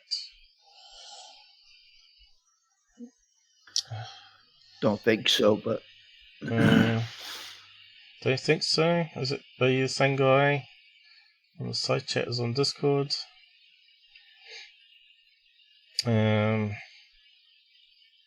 Yeah, he could be just using a different internet name. You got to remember that the YouTube is like 30 seconds behind what we're talking about now. Yeah.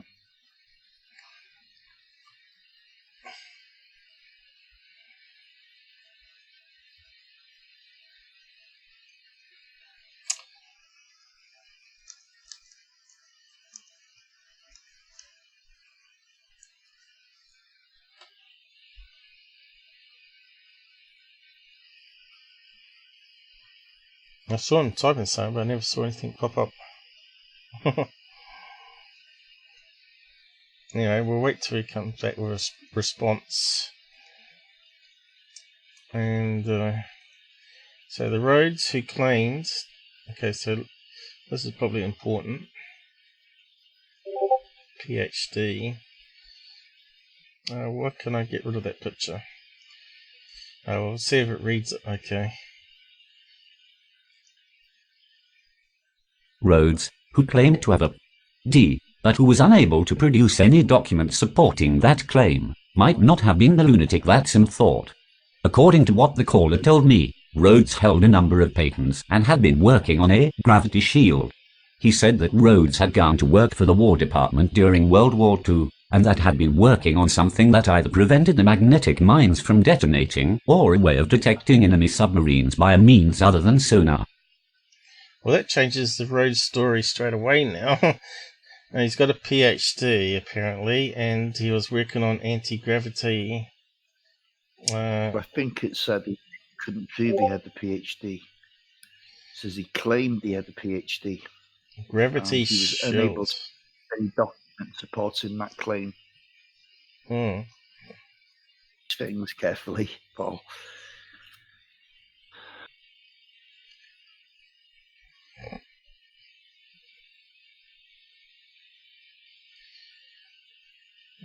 Rhodes, who said he had a PhD and didn't produce any documentation. So he's another Bob Lazar, basically.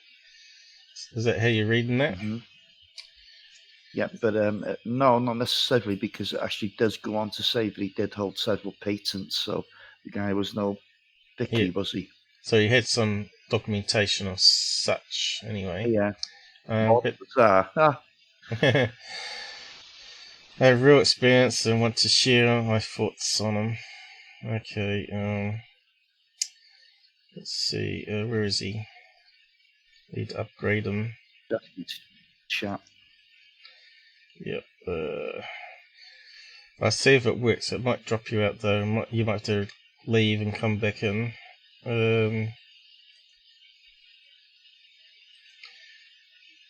I might just talk to him in the normal lobby though. Go in here. See if it works. Don't normally do this, but we'll do it this time until we get to know the person. Yeah, absolutely. We've got people watching here as well, Paul, so I wouldn't waste too much time on it.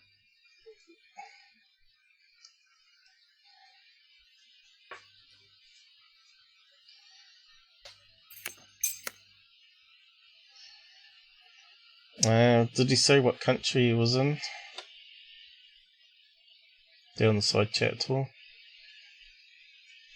No, but judging by his good, decent mastery of English, and don't think he's it's either American or he's That British. kind of looks Chinese, doesn't it? Do. No, that's just an internet name, mate. Manchintu. What's language is that? I'm munting his name or whatever. He's saying he's pro TV, whatever that means. That sounds like someone in South America? I don't know. Well, South America, yeah. Yeah, it could be Spanish. He hasn't jumped into voice, so we'll just carry on. So, what's what they're saying here about Rhodes Sighting? Why could I select it? I'll just go down from there then. Probably going to run out of 5,000 characters because we've been reading a lot on this. Knew that the Air Force had written off Rhodes' photographs as a hoax, but the motivation there might have had nothing to do with Rhodes, and more with what the photographs looked like. They seemed to provide a corroboration of the Arnold sighting. Given some of the descriptions of the craft that crashed at Roswell, the photographs might have also shown an object similar to what had fallen there. At any rate, the Air Force was not impressed with either Rhodes or his background. Okay. So the military thought he was a hoaxer, so those photographs were hoaxes, but I'm not too sure on that. Considering it compares very much to Arnold's sighting. So he's from Malvinas, wherever that is. You know where that is?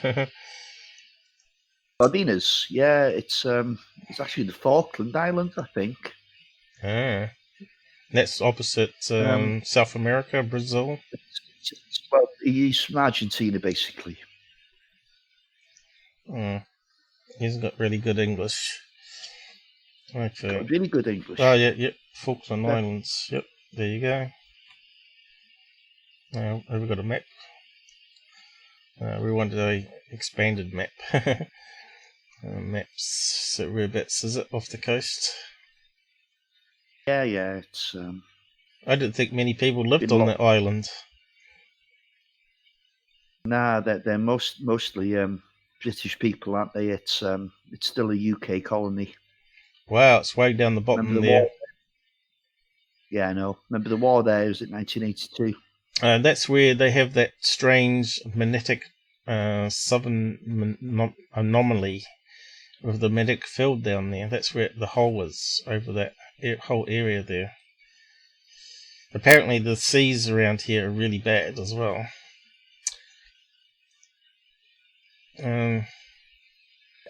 Well, average wind speed 47.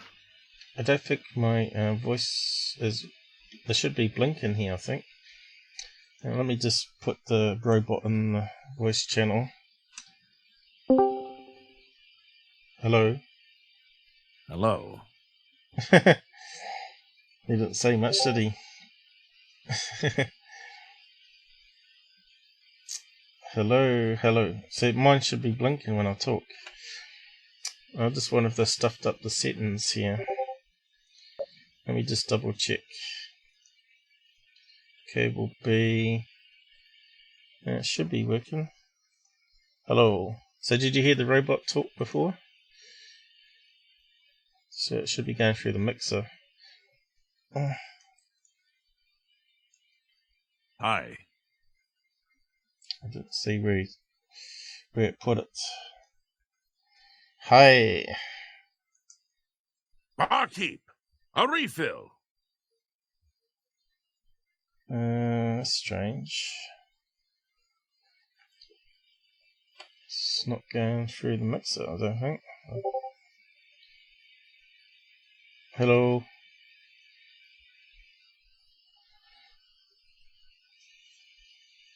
What's going on here? Yeah, mate.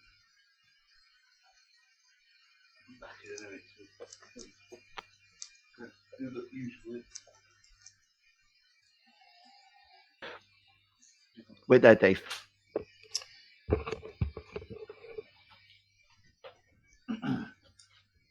I hope this won't take long.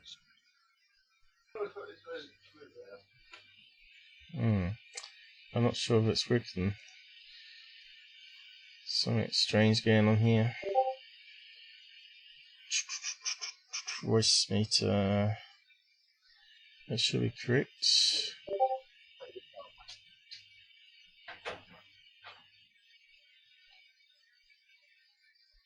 I think they may have done something to it.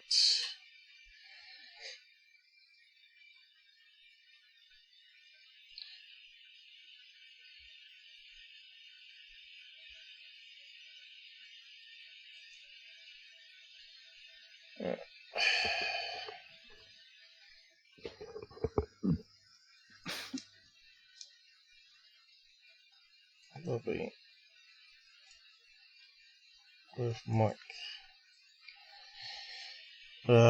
Mike. Yeah, I don't know if it's working though.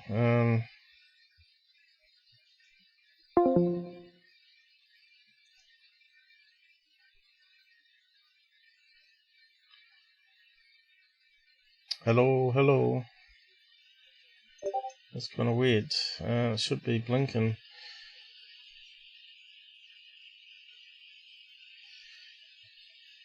Alright, I've got it muted here. There we go. Why is it muted? Hello. Well, let me unmute it. Allow. Oh, they've got to change the permissions again, aren't they? Well, how can I get to the button, mate? That's not up the top.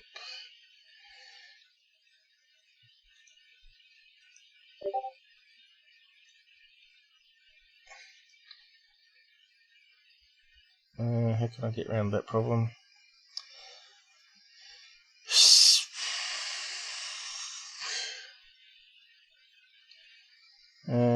Good question.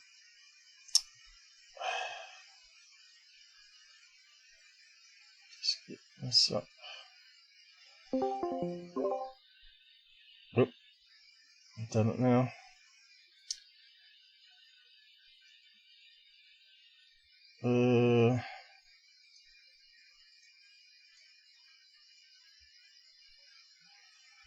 That was the wrong one.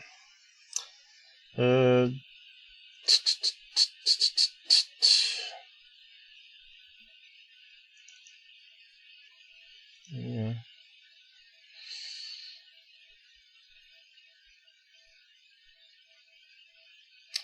Are you there, Robert? I'm still here, Paul. Yeah, Can you hear me? Yeah, I'm just trying to get this permission. It looks like Discord changed something on the voice rooms. I used the wrong.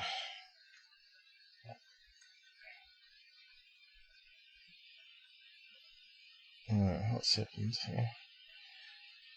Lobby. I have to get one that's got the little icon up on the top corner to be able to give permission.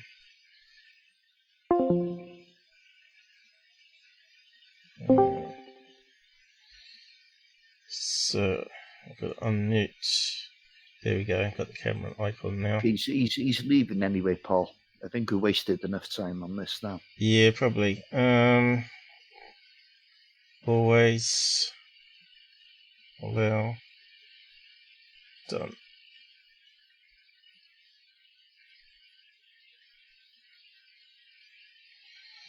Yeah.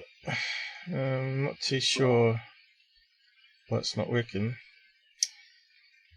It should be working.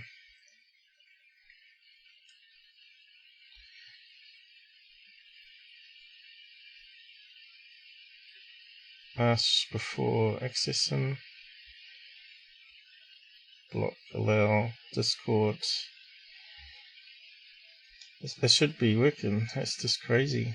Oh, right, so I'm muted now. It's flashing. Is it working on the other app? Oh, yeah. I think it is.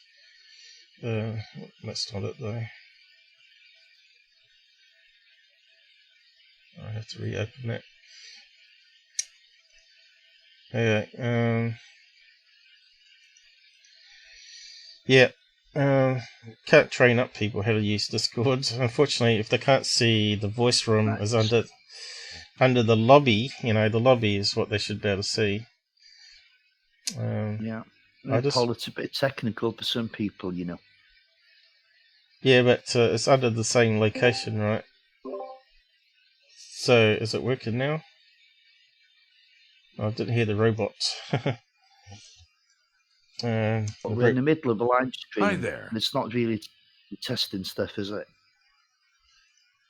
No, I was trying to get him on, but I think he may have gone. Yeah. Oh no, he's still there. I haven't got all day. Okay, it's working good now.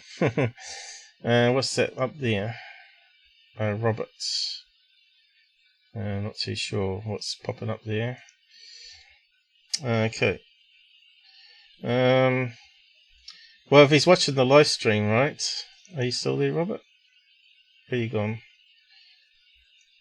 Robert? Where are you?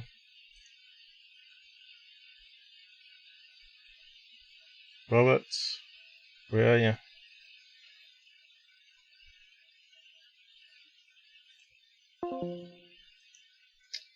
Where's he gone? Is it? Are you there? Robert? Has he stepped out, has he? Hey, whereabouts did we get to? Robert's not there. I'm not sure what that's about. Online. Robert. Okay.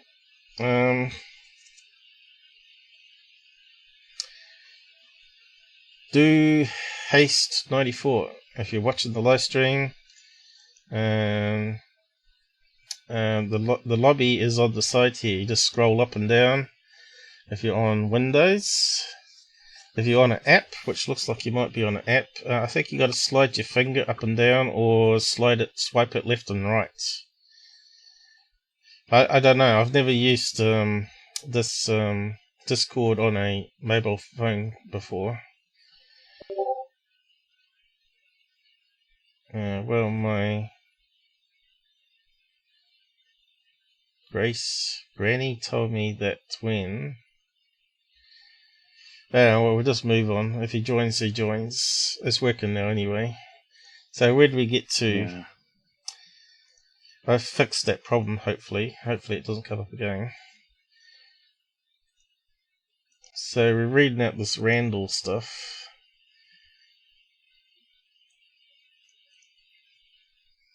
How are we going for time anyway?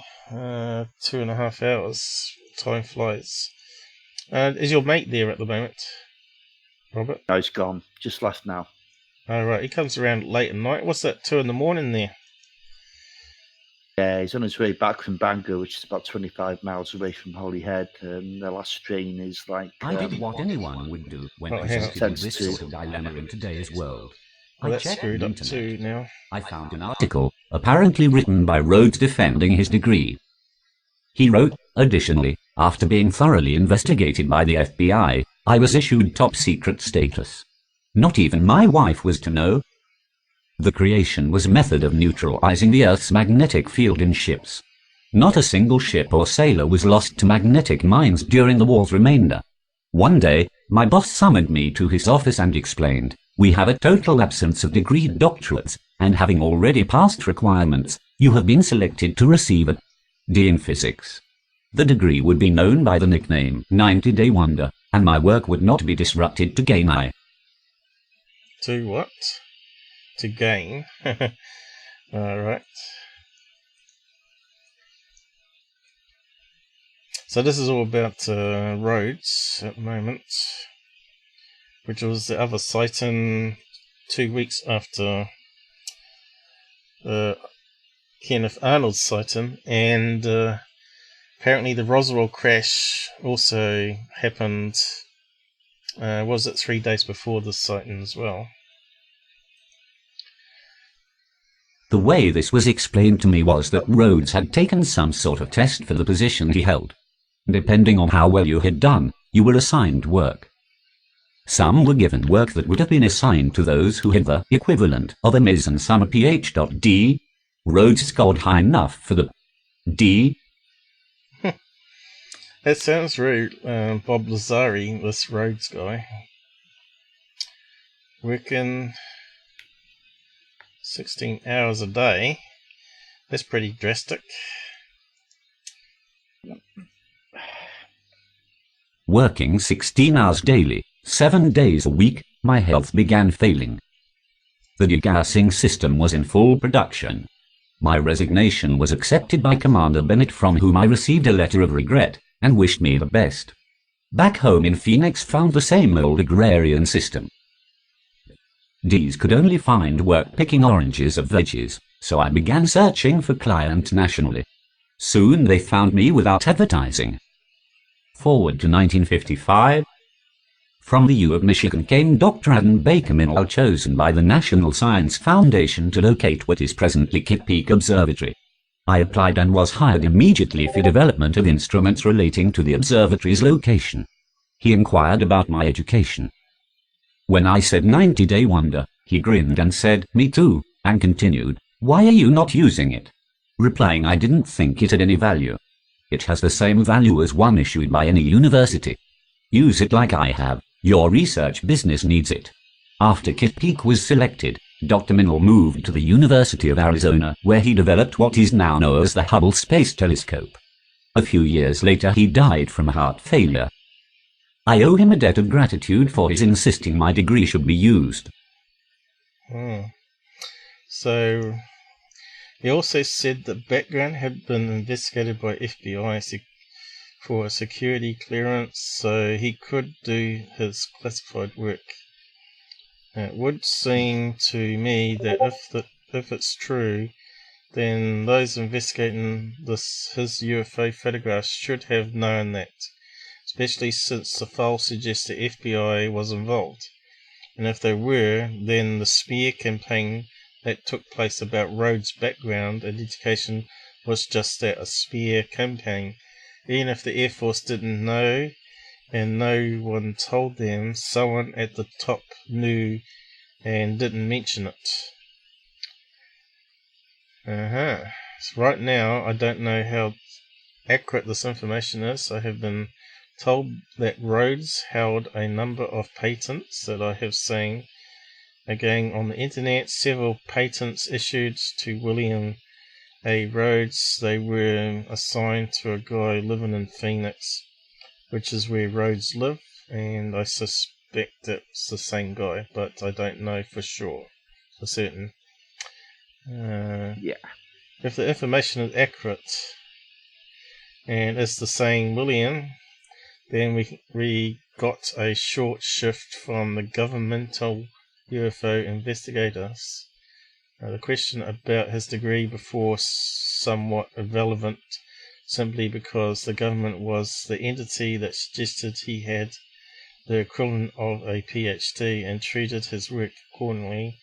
Then later, because they didn't happen to like what he had photographed, they asked the questions about it, suggesting he was less than honest and therefore his photographs could be questioned.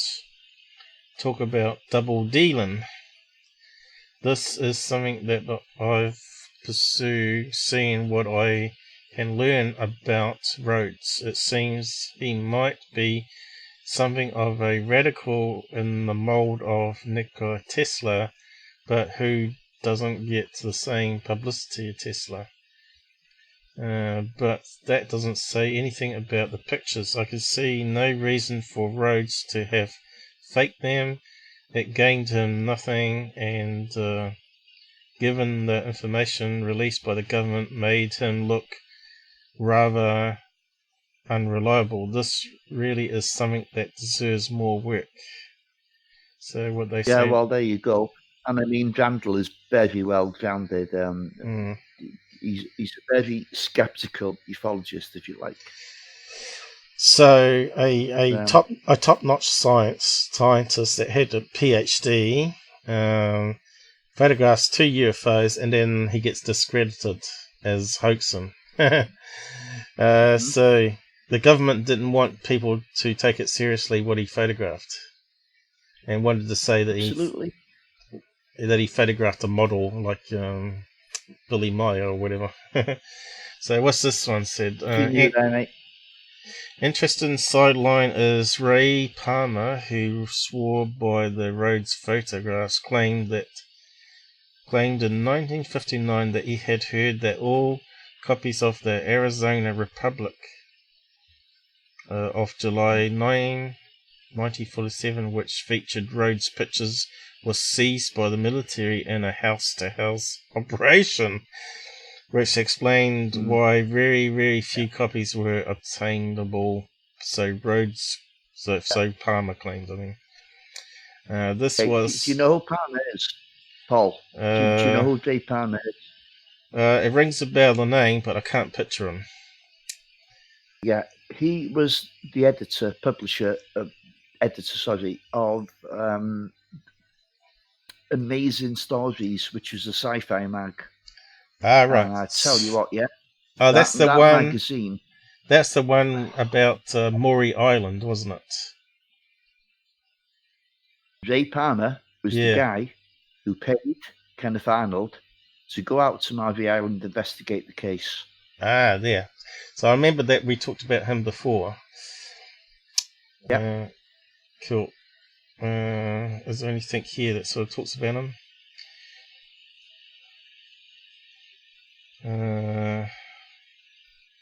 Science fiction writer here. Is that the same one? No. Yeah, sci-fi writer, Amazing Stories. Editor, yep. DC Comics. Actually got some of the magazines. They're collector's items now, so I'm gathering them slowly. There's a picture of him. He looks a bit young. 1930. That must be the only picture they got of him. Just a caricature. Yeah, that's way before 1940s. So he'd be a lot older than that now. He's long dead now. Yeah. Amazing Stories. There we go. There you go. Yeah, so he was part of the Maury Island stuff, wasn't he? Yes, that's right. Yeah, that's right. Yeah, he actually gave Arnold $200 in advance to go out and investigate the case, and $200 that was an awful lot of money, you know. We did a good live on that previously. Maury, how'd you spell it? We did, yeah. Maury. I always get it around the wrong way. Here we go. So where was our chat on it? There's the recap that we did. So we'll copy that down. Right click is not working. Maury Island. That was about the disruptor agents, which is quite interesting.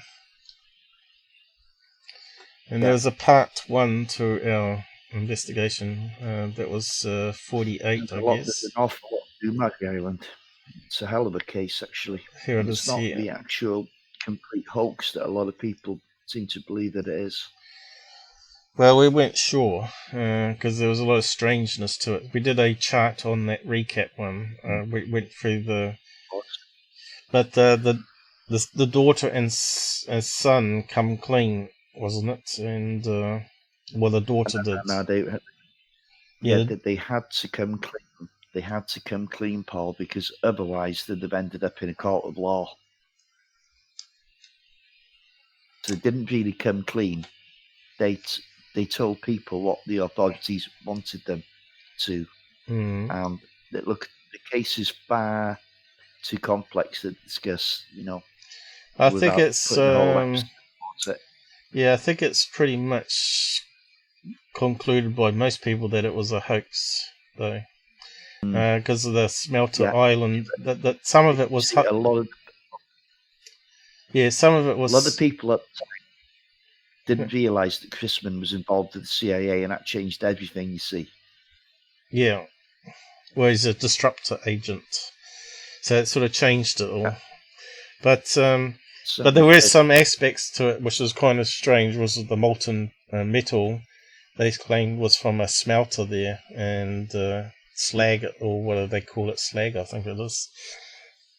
That's right. But anyway, we talked about all that in those 2 previous lives. Anyway, so there's Palmer's name mentioned. So that's so basically what they're saying here is that they think those pictures of his UFOs are legit, not a hoax like the government was trying to say. And we're saying here it looks very similar to Arnold's sighting. He saw 8 of these ones, and he saw the crescent-shaped one, which I didn't add onto the photograph there. Don't know if I still got it, but it was more like the Nazi flying wing, and this one here is totally different, which is very similar to a blueprint we found here. on a patent.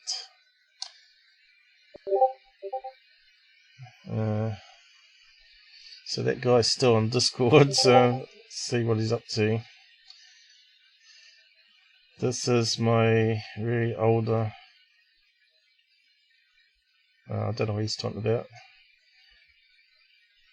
Saying I'm older, yeah, I'm older than both of you. That's all he's saying. Oh, right. Look, there's nothing of substance.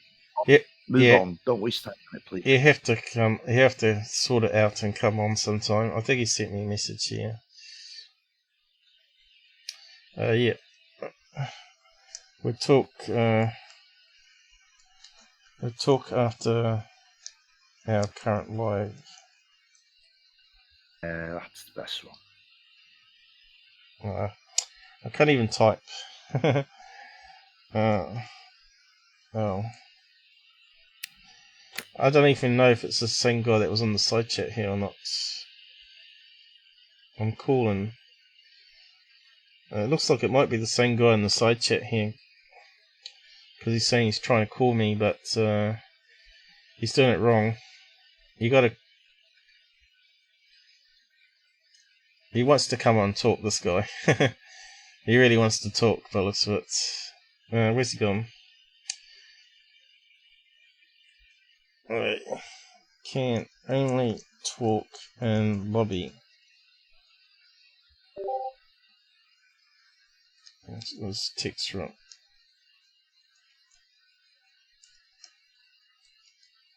Click the other one. How can you explain it to people? Click the other one. With speaker.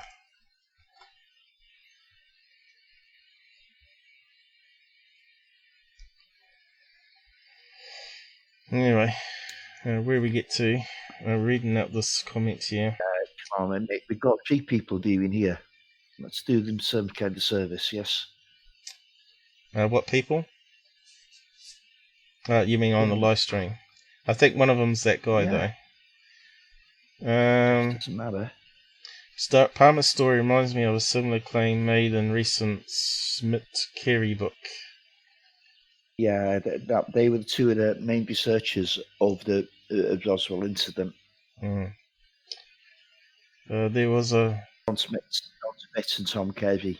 There was all bunk, of course, but the sideline is that the headline on the page of the particular issue had nothing to do with Rhodes, but was instead a headline on the Roswell crash saucer, which featured prominently. The Rhodes photos were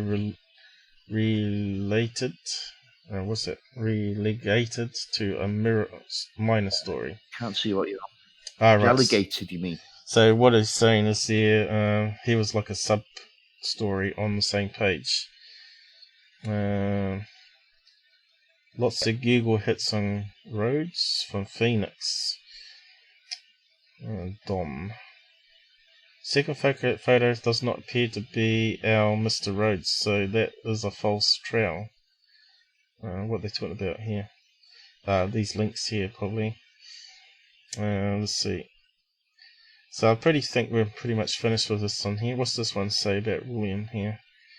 William Albert Rhodes was my uncle. Oh, that's interesting. He passed away in 2007 at 90 years of age. Wow. His last wife was 6. Nancy lives still in their house on 13th Place, Phoenix. She celebrated her 87th birthday last January. Long time resident of Arizona, he lived in Phoenix when it was a small village of 35,000. In those days, you were judged by what you knew and what you did, rather than what a piece of paper said you knew. It was literally the Wild West at the time. Bill was friends with many leading people of the time, including 2 men who were to become governors of Arizona. Intellectually, Bill was brilliant and had many interests, not limited to what I read here. He was very active in the early radio music scene in Arizona. He played piano throughout his life at a very high level. He held many patents, including the water welder, of which I have one in my garage. He worked. Hey, someone's joined. He worked extensively in the solar field, and his home still has a hybrid solar panel for heat and water. Can you hear me? Yes, we can hear you. Just hang on, we're just finishing off a read on our live stream at the moment. And a helescope, which uses reflective light via mirrors to illuminate the inside of a building. Among other... Can you hear me? Hang on. He organized a solar showcase in Arizona in 1955.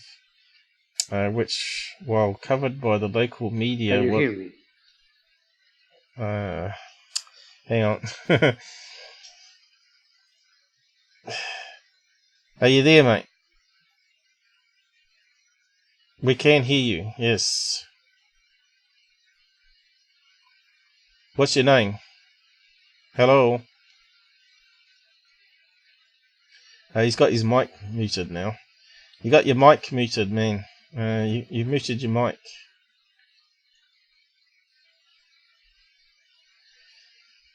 This is a problem we've always had with newcomers to the channel.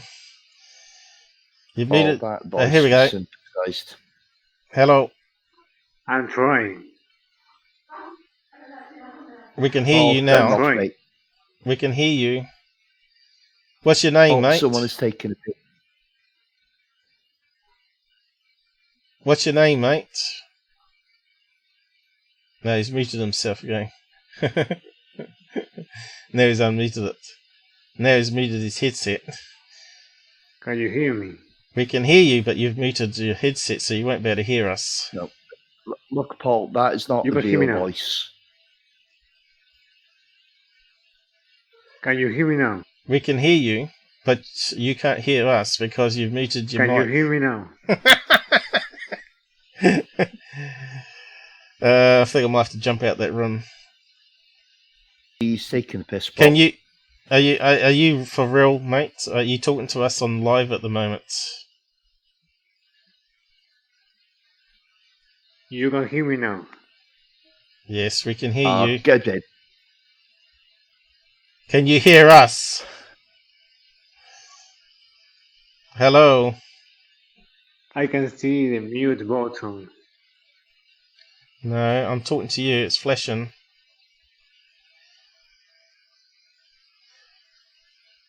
Hey, mate. We'll talk after the live stream. We're on the live stream at the moment. You need to practice with Discord and maybe come on next Sunday. Yes, I can hear us. I don't think we're getting anywhere here. I'll just drop out.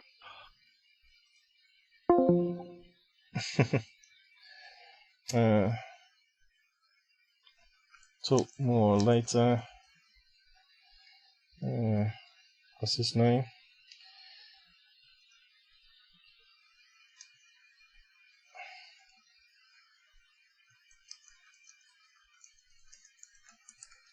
So he's got to play with Discord more before he can come on chat, I think. Okay, whereabouts were we? That's the problem with people that's not... where's Robert gone? I've lost your desktop now, Paul. You lost my desktop. Why? That's because I dropped off. Okay, are we back? Yeah, I'll just leave and join again.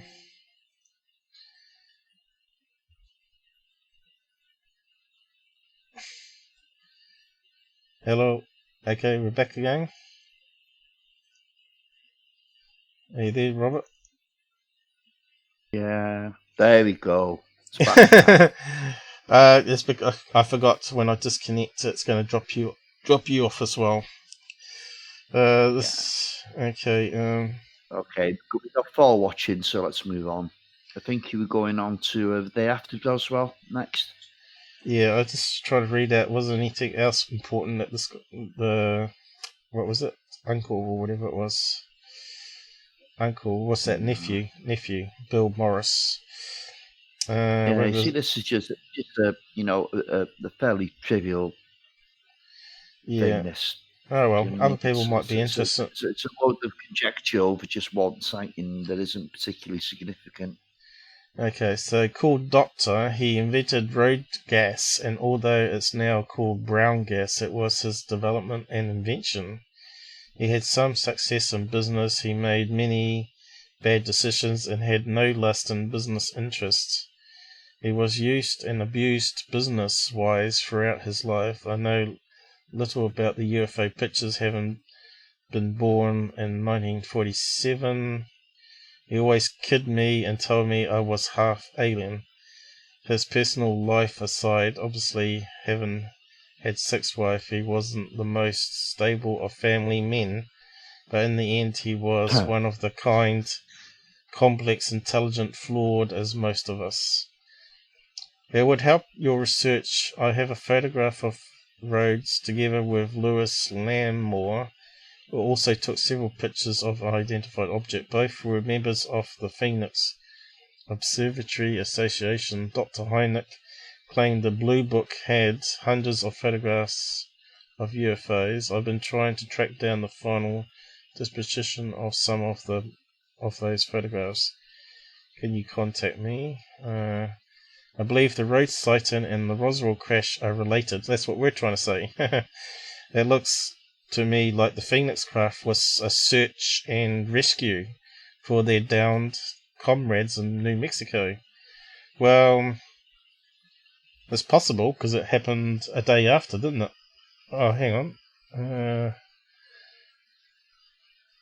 Yeah, it could have been. It happened 3 days after the crash, wasn't it? So, but the Roswell, as we said, the Roswell crash didn't happen to July the 4th, and the Rhodes sighting was July the 7th. So that guy's probably got a point there. It could have been a search. Yeah. Could have been a search and rescue for the Roswell crash. The only thing, Paul, is something we need to make fairly clear here now. Mm-hmm. The weeks leading up, the 2 weeks, two weeks to a month leading up to Roswell, the Roswell Air Force Base was inundated with phone calls of UFOs. The phone was ringing off the hook. It was almost panic stations because it was a nuclear base, the only one in the world at the time. All right. So there was deep concern there. We just picked out a couple of cases there from that era that people have come forward and said, but there's an awful lot of other reports out there over that period in time, and they all seem to be gathered around the New Mexico area. Just saying. Okay. So we'll just close that one down now, and we go on to day after Roswell. You want to talk about that and finish up on that, shall we? Or yeah. Or do you want to say anything else about Roswell? Here's another thing about more detail about William. I'll post that link too.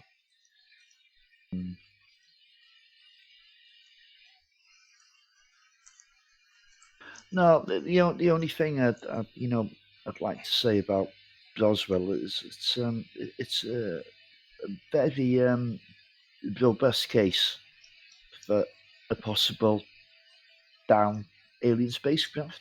No other way to put it. Well, something crashed. To be honest. Something crashed and something was covered up. Oh, absolutely, something did, yeah. Whether it was alien technology or some Nazi flying wing experiment that went wrong, who knows? But the thing about my voice is going for some reason. How's that? My voice is back. Yes. What was I going to say now? Cough. Yeah, what was I going to say now? Totally gone out my head. I forgot what we were talking about. About the crash. No, it's okay. Happens to us all. Oh, right, the alien bodies, right? Yeah. Now, Randel has proven beyond doubt that that guy, the guy, was it a doctor or something? Or no, it was a undertaker had lied about it. He couldn't. He lied about the nurse. Yeah, so we did cover that before on the Roswell topic as well. But I don't think you had joined us. It was just me and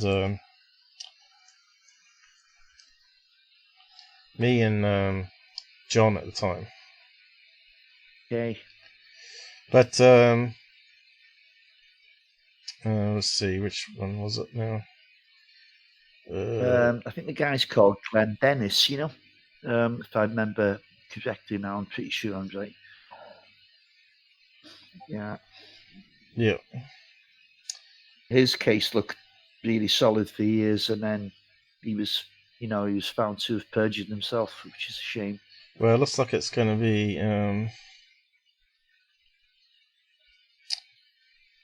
this one here, string 130 or roughly, and 131.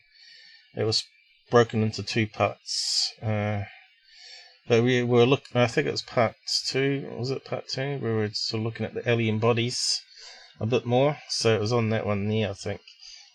But I don't know, I don't think I was on, Paul. Yeah, you weren't on, I don't think. The Roswell live. Did it go? Didn't go for some reason. Yeah.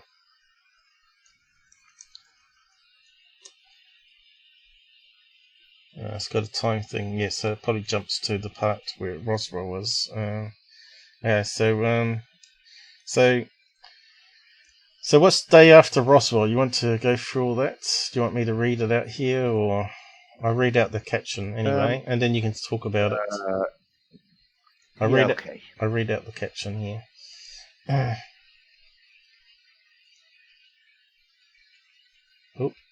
The Day After Roswell is an American book about extraterrestrial spacecraft and the Roswell UFO incident. It was written by United States Army Colonel Philip J. Corso, with help from William J. Burns, and was published as a tell-all memoir by Pocket Books in 1997, a year before Corso's death. The book claims that an extraterrestrial spacecraft crashed near Roswell, New Mexico, in 1947 and was recovered by the United States government, who then sought to cover up all evidence of extraterrestrials. So Bill Burns wrote a book with Bill Burns. You think Bill Burns would be able to have a bit more credibility there, but I think... What's your feelings on Bill Burns? I think he was a believer that sort of believes everything and has been conned a wee bit. That's my feeling. And of course, because he's written... I don't like to speak too badly about people on lives, but I admire Bill Burns' enthusiasm. He's got a real engine. He really wants to get to the bottom of things. But I agree with you on this, yeah. I think the guy just believes about just about anything, I can't lend much credibility to Burns' work, to be honest. Yeah, I think he's a wee bit gullible, Bill. Yeah, absolutely, yeah. But I still admire his enthusiasm. And because he worked with this Corso guy, and there's a lot of errors that you're going to talk about that was pointed out, that they're saying it was littered with evidence. There was claiming that a lot of our technology come from the UFO crash. So, oh God, what we got? We got night vision. We've got transponders. Good God, we've got the microwave oven. Maybe they were heating up a pie when they crashed at Roswell. I don't know. But what else have we got? We've got fiber optics. Transistors is the big one. Yeah, transistors I mentioned, yeah. You said you had some links on this or something you want to put up. Was there any links? Let's have a look. I did have a link on that, actually. That I'll put up. Let's see. So, here. Hope I haven't lost it. Transistor Okay. were invented in 1947, weren't they? But they were experimented way before 1947. Well, we did have them in the Second World War. It was a more primitive version of it, but you could see then it was still in development. And I have to say this, never has anyone done such a disservice to mankind as Corso. Mm.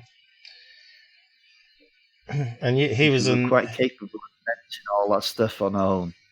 And yet he's meant to be from the US Army, so was he a disinformation agent? He was a counterintelligence agent, and I think he spent most of his time in Italy. He joined in 1942, I believe, and he was recruited into intelligence. And hey, done a fine, sterling job for his country, what have you. But the thing is, with Corso, now listen, this is important. It's quite funny, actually. Now, that book, The Day After Roswell, wasn't Corso's first, He had another book that was written, you see, and it was called I Walked with Giants. Mm-hmm. And this is all about his service in intelligence. And if you read the book, I've never read the book, but I've only seen a summary of it. But this guy is telling us he won the war single-handed. So you see Corso's personality coming through here. He's a Walter Mitty type character, where he's always at the centre of activity, and he's calling the shots. He's that type of guy. I think he's a compulsive liar, to be honest. Yeah. Another thing about the Roswell book, The Day After Roswell, it wasn't originally going to be that, I think it was going to be The Day After D-Day, which again involved his involvement in Europe during the Second World War as a counterintelligence agent. But his publisher said, well, yeah, okay, it's a good book, but we really need something a bit more a little bit more sensational than this. Yeah. So then he comes up with this crock of... Yeah. Are you there? You dropped off. I am. Oh, I'm sorry. Well, you dropped off. I heard come up with this crocker, and then it sort of went silent. I stopped myself saying what I was going to say. All right. I thought you dropped off. Anyway, it says here that this guy had invented the transistor back in 1926, but they didn't have the technology to build it, construct it, is saying here. First practically implemented device was point contact transistor, invented in 1947. Doesn't say what month it was, but yeah, obviously it was the idea was way before UFO crashed anyway. It even says here they got the vacuum tube was back in 1907, and that's the earliest transistor. So transistors existed even if it was in valves.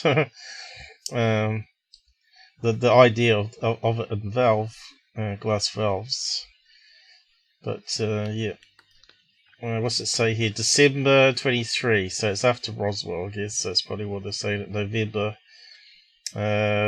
performed experiments and observed that when two gold points contacts were applied to a crystal, a signal was produced. Blah blah blah. So just like that was their first solid state experiment. It's almost like the guy cherry picked things, what's basically which really happened after 1947. So what was the other thing? He said come from fiber optics has been around for a long time.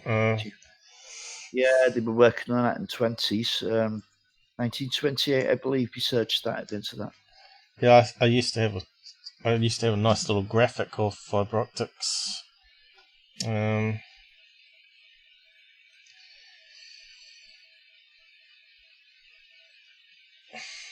was a good chart that someone posted on a Facebook group.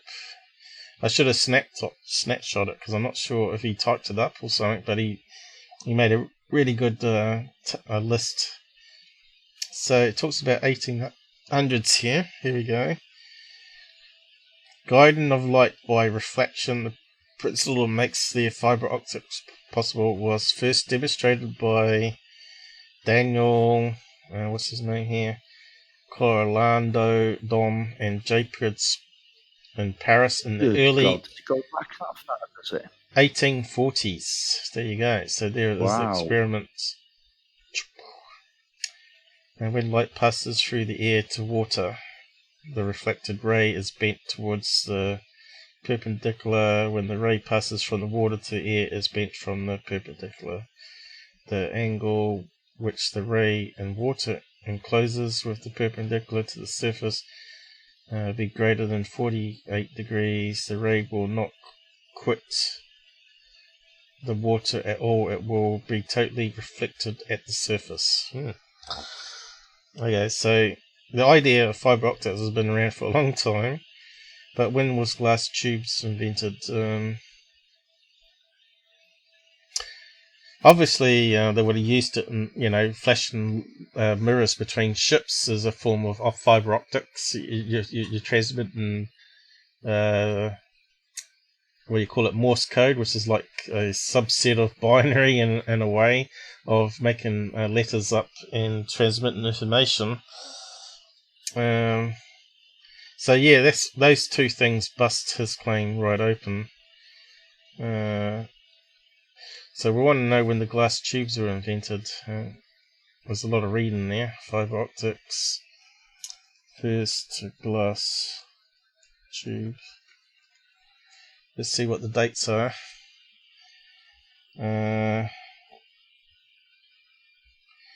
What are the two types? What were the fiber optics first used? In the early 1980s, telephone companies started to use fiber optics. It doesn't tell us when the first cable was used. Who invented fiber optics? 1952 it says here, which is rubbish. Narendra Singh, Indian guy, invented the first actual fiber optic cable based on John Tyndall's experiments 3 decades earlier. So there you go.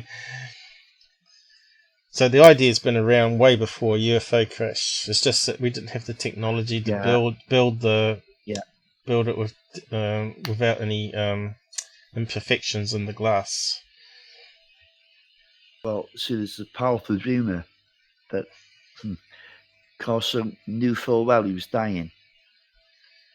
Yeah. But also knew full well that his book was littered with errors, but he wouldn't be found out before his death. So that book was a big bestseller, and it made a lot of money. Yeah. So you got a link here that you want to look at. I just posted it. I'm not sure what it was. That guy's still trying to talk to me on Discord, by the way. I don't know if he's watching the live stream or not. Hey mate, just leave it until after the live stream now. You won't be able to talk about it on this live stream. Talk about it next time, if you're still listening. Can you listen? Yeah, we're going to wrap up in a minute, aren't we, John? Robert. Yeah, no problem. So what do you want to talk about here? Day after Roswell hoax. So... Yeah, well, this is far too much to read out, Paul. It's a lengthy article, but if anybody's really interested in Corso and whether he's genuine or not, then you really need to read that article. And it's only 10 minutes of your time. And if you really want to know about him, that would take me longer than 10 minutes to read all that. Special classified executive order. What's this one? Majestic 12. Yeah, well, that's... Yeah.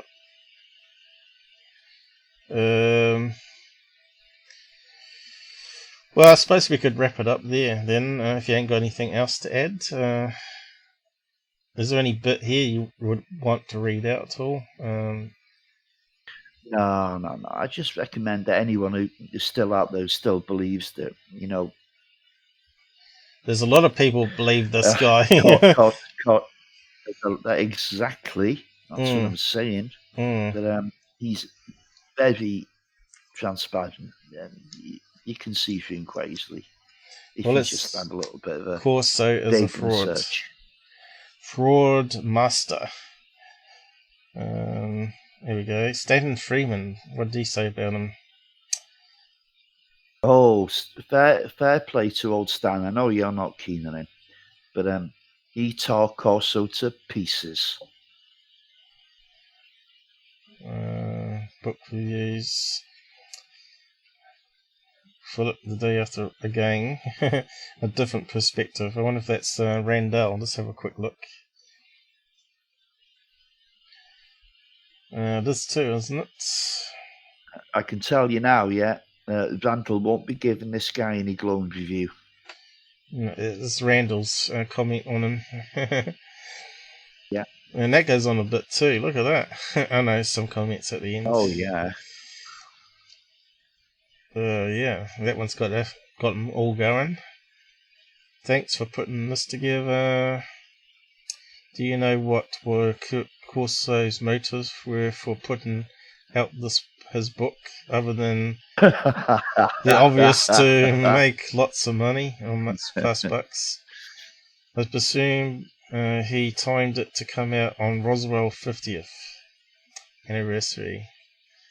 What many forgot today is that Roswell book wasn't Corso's first outlandish claim. In 1992, Corso testified that he had secret knowledge of many hundreds of US MIA POWs held by the Soviets for nefarious purposes. Okay, his evidence for this was actually equal to his Roswell story, and he was the sole key holder to the big secret. So there's no way you can verify either way. CIA, not CIA, CDI, whatever that means. I believe that his motive was simple, that it was to show that he had been on the inside of important events. The original title of his book, as I understand, was I Walked with Giants. You didn't say that one, though. There you go, see. I did. My God, I told you it plain as day. No, you said something about D-Day. No. I Walked with Giants was a book that was actually published, yes? I did mention that. You've only got to play it back and listen. Yeah? Okay. The other book was meant to be called Day After D-Day, which metamorphosized into The Day After Roswell because his publisher didn't like it.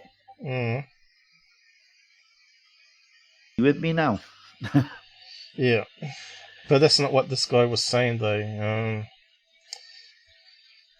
Because he's talking about Day After Roswell, and then he talks about the other book. When I read Corso's book, I knew right away it was all a hoax. How?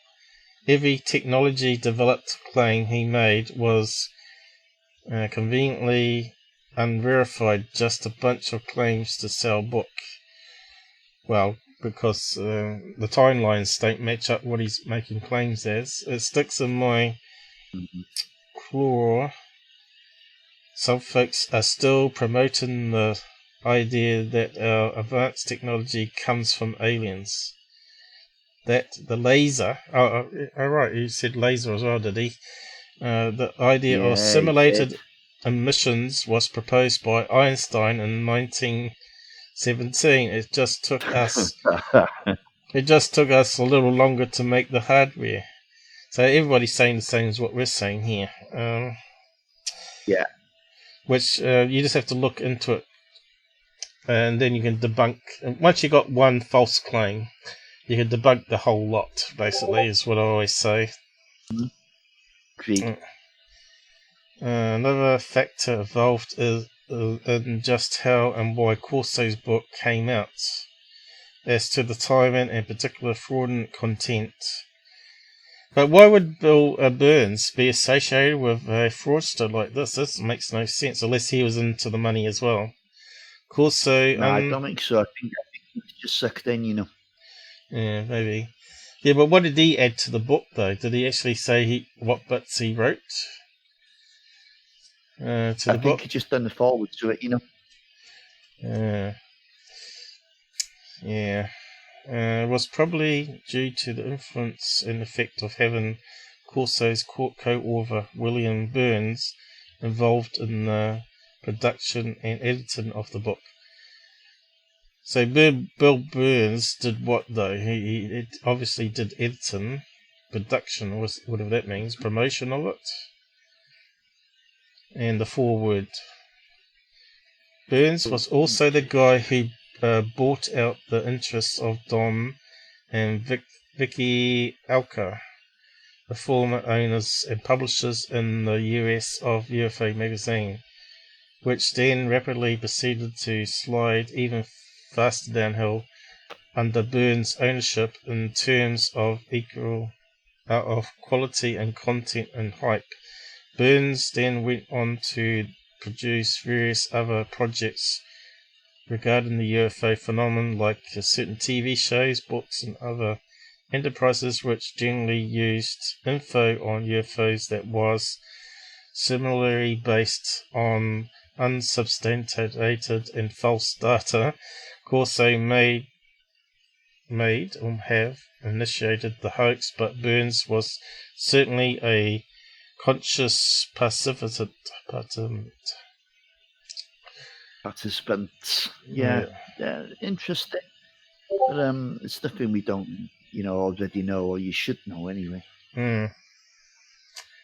Well, that's certainly odd, since I just checked both of them when I noticed your comment, and both still work fine for me. What's he talking about? The above links. Okay. So these comments go on a wee bit.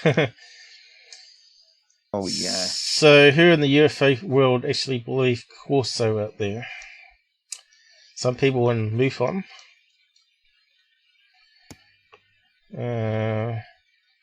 How about Martin? Oh, he's still got his back. Martin Willis, what's his belief on it, do you know? And no idea.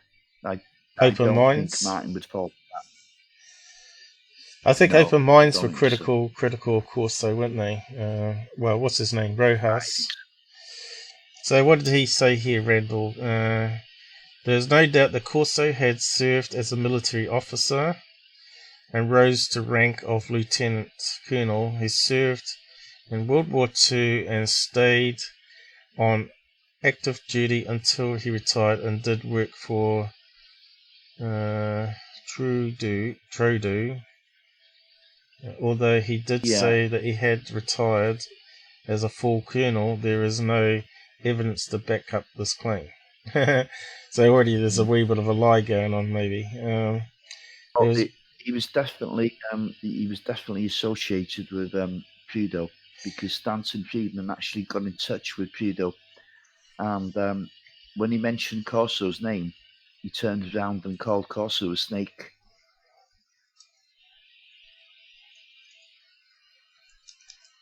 Yeah, I've still got this guy in the side chat trying to get us on Discord. Maybe we should just see if he can come on and talk again. We'll give it a thing. So what was he saying here about Bill? It was during the assignment at Fort Riley that Corso was introduced, according to him, to the alien crash at Roswell. Again, according to him. So there's no one to back up his claims. The friendship that developed between Corso and Master Sergeant. So he goes on a bit here. Forget for the moment that Brown would have had no reason to enter the building unless there was some sort of disturbance inside. Not too sure what they're talking about there. I'll have to read it all out. Brown. Inside the building, Corso found the crates, but hesitated at prying open any of them, which would have been closed with a seal to expose any tampering. He searched among them until he found one that had apparently already been opened. Was that the alien bodies? To the nails that were loose. He opened the crate and then looked down inside. The voice is going. And the glass tube contained a blue fluid floating suspended. Was what Corso thought at first was a small child. Then he knew it wasn't a child but a human looking creature with bizarre looking 4-fingered hands and legs and feet. So did he make that up? Who knows? It's possible. Or he may actually seen it. We can't really say either way, really. But because he's made those outlandish other claims, so it's sort of put a smudge on the rest of it, hasn't it? Well, this is the whole thing. Corso was, he was in a position where he could have known that type of stuff, but because he's told so many lies now, we can't see the wood for the trees, can we? Yep. Still getting a little bit here. I'm just seeing what else. What's he saying here? The problem he's got is more credentials than the likes of Lazar. The problem is that most of the facts used by Corso to support this story, from the claim that he had charged into the Langley headquarters of CIA to the facts surrounding the death of Frank Wisner, note correct spelling, was wrong. Corso couldn't have charged into Langley headquarters because they weren't open. When Corso supposedly entered the building, Corso couldn't have driven to Wisner's office as claimed, because in April 1961 Wisner was in fact assigned to CIA London office. Okay. So it goes on a bit there. Did I post that link before? The whole book is littered with one edit after another, Paul. That's basically what he's saying here. He couldn't have stormed in because it wasn't opened and all that sort of stuff. So, yeah. I suppose we'll leave it there. How's this guy going? Is he still in this Discord? Where is he? Okay. Invite me to another opportunity. Is he still on? He's still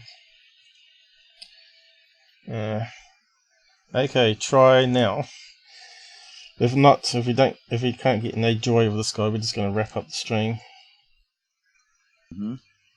Try again.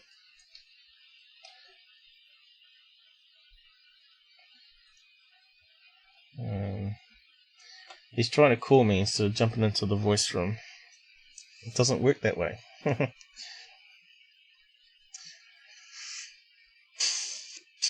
Or we could get him on the video with you, maybe. But I have to make him a friend. I don't want to do that because I don't know who the guy is. Hello? No.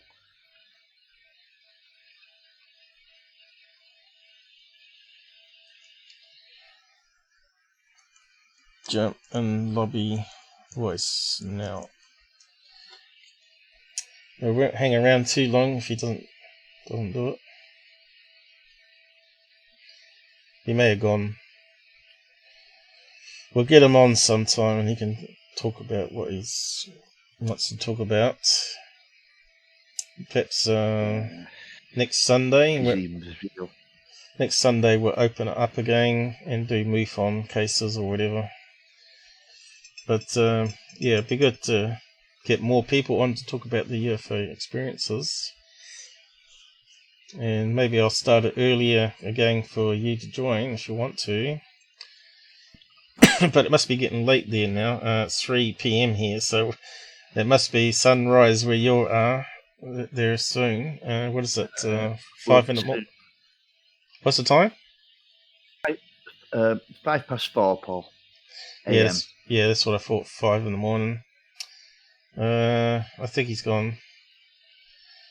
So we'll probably wrap it up there then. I won't. Let's try and call him. We'll try and call him onto the live. Hang on, we can't though, can we?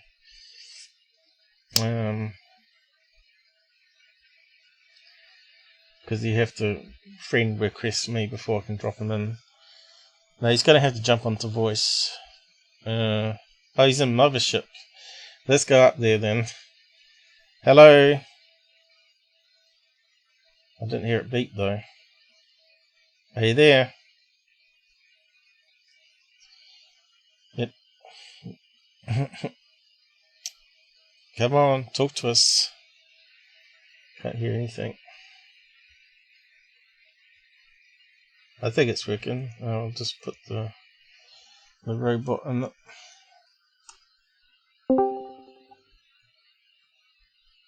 I haven't got all day. Okay, did you hear that robot there, John? Was it? Exactly. Okay, so you should be able to hear him if he joins the room and starts talking. He's there. I'm not sure how we can beep him. Is there any way to beep?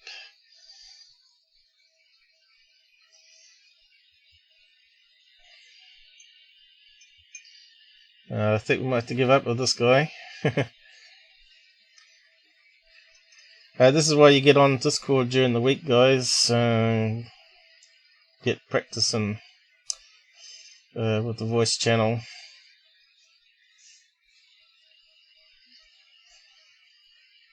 Normally, though, you get invited to the live chat, because as what happens is people start talking over your presentation instead of just listening in. That voice is you know, it's obviously a robot. I mean, I don't really know how it's coming out like.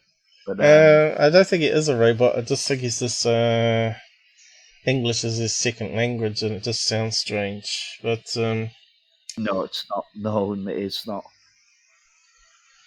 I really don't think so. Oh, well, it's not going to be able to come on and talk about his sighting then. Some kind of troll. It could be. That's why I don't want to invite him as a friend yet, until we really know him. He might be one of these guys that sees balloons in the sky, you know what South America's like, and thinks they're critters. But he may have seen a legit UFO sighting, so until he comes on and talks. He did have a lot to say in the side chat here. So what was his name? I can't remember what his name was now. He said he was from Falkland Islands. Monchito. Yeah. No, that's his name here. Pro TV. When someone's got Pro TV in the name, it's kind of suspicious. Anyway, he's not going to join. He's in the room there, but he's not talking. Maybe you can help him out if I'm not around. Anyway, so but we're going to wrap up now, Robert. Let you get to bed, and I'll just put on the last credits here. Okay. Thanks for joining us, guys. See how we go next weekend. But not sure if Robert would join me midweek to do something or not. I'm not sure if there's anything he wants to talk about in midweek. Well, I thought we were going to carry on with. Oh, right, I forgot about that. Yes, we're going to carry on with part 2 of the 3 school UFO sightings. So that's definitely on. If you can do it at about the same time, Paul, that'd be ideal, you know. That was Thursday night, so we'll be doing that with Robert. My Thursday night, which would be, I think it was afternoon. Was it in the afternoon or not? I think it was late morning, afternoon. Oh, so I did it late at night, which was your late afternoon, so made it a bit friendly for you. Yeah. It was my midnight this time rather than the other way around, and it was your afternoon. Yes. Okay, so we'll see Robert again Thursday, I think it is, which will be his Wednesday afternoon. I think it was, wasn't it? And also Sunday again. So I'm just going to wrap up with the end credits. If everyone could like and share today's episode, that'd be great. I'll just cue the music here.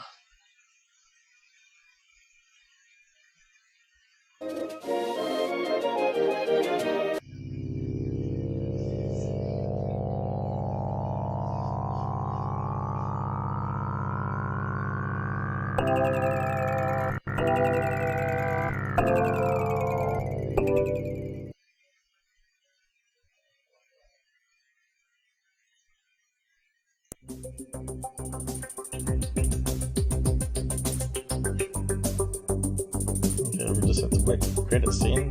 Good night, everybody. Or morning, depending where you are. Wait, I'm there. Alright, sounds like he's finally joined us.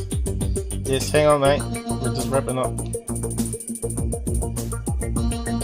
Yeah, you're a wee bit too late. We're just closing down the live stream now. Hey, I'm here. Yeah, it's too late. I'm here. Can you hear me? Can you hear me? I'm just going to end it there.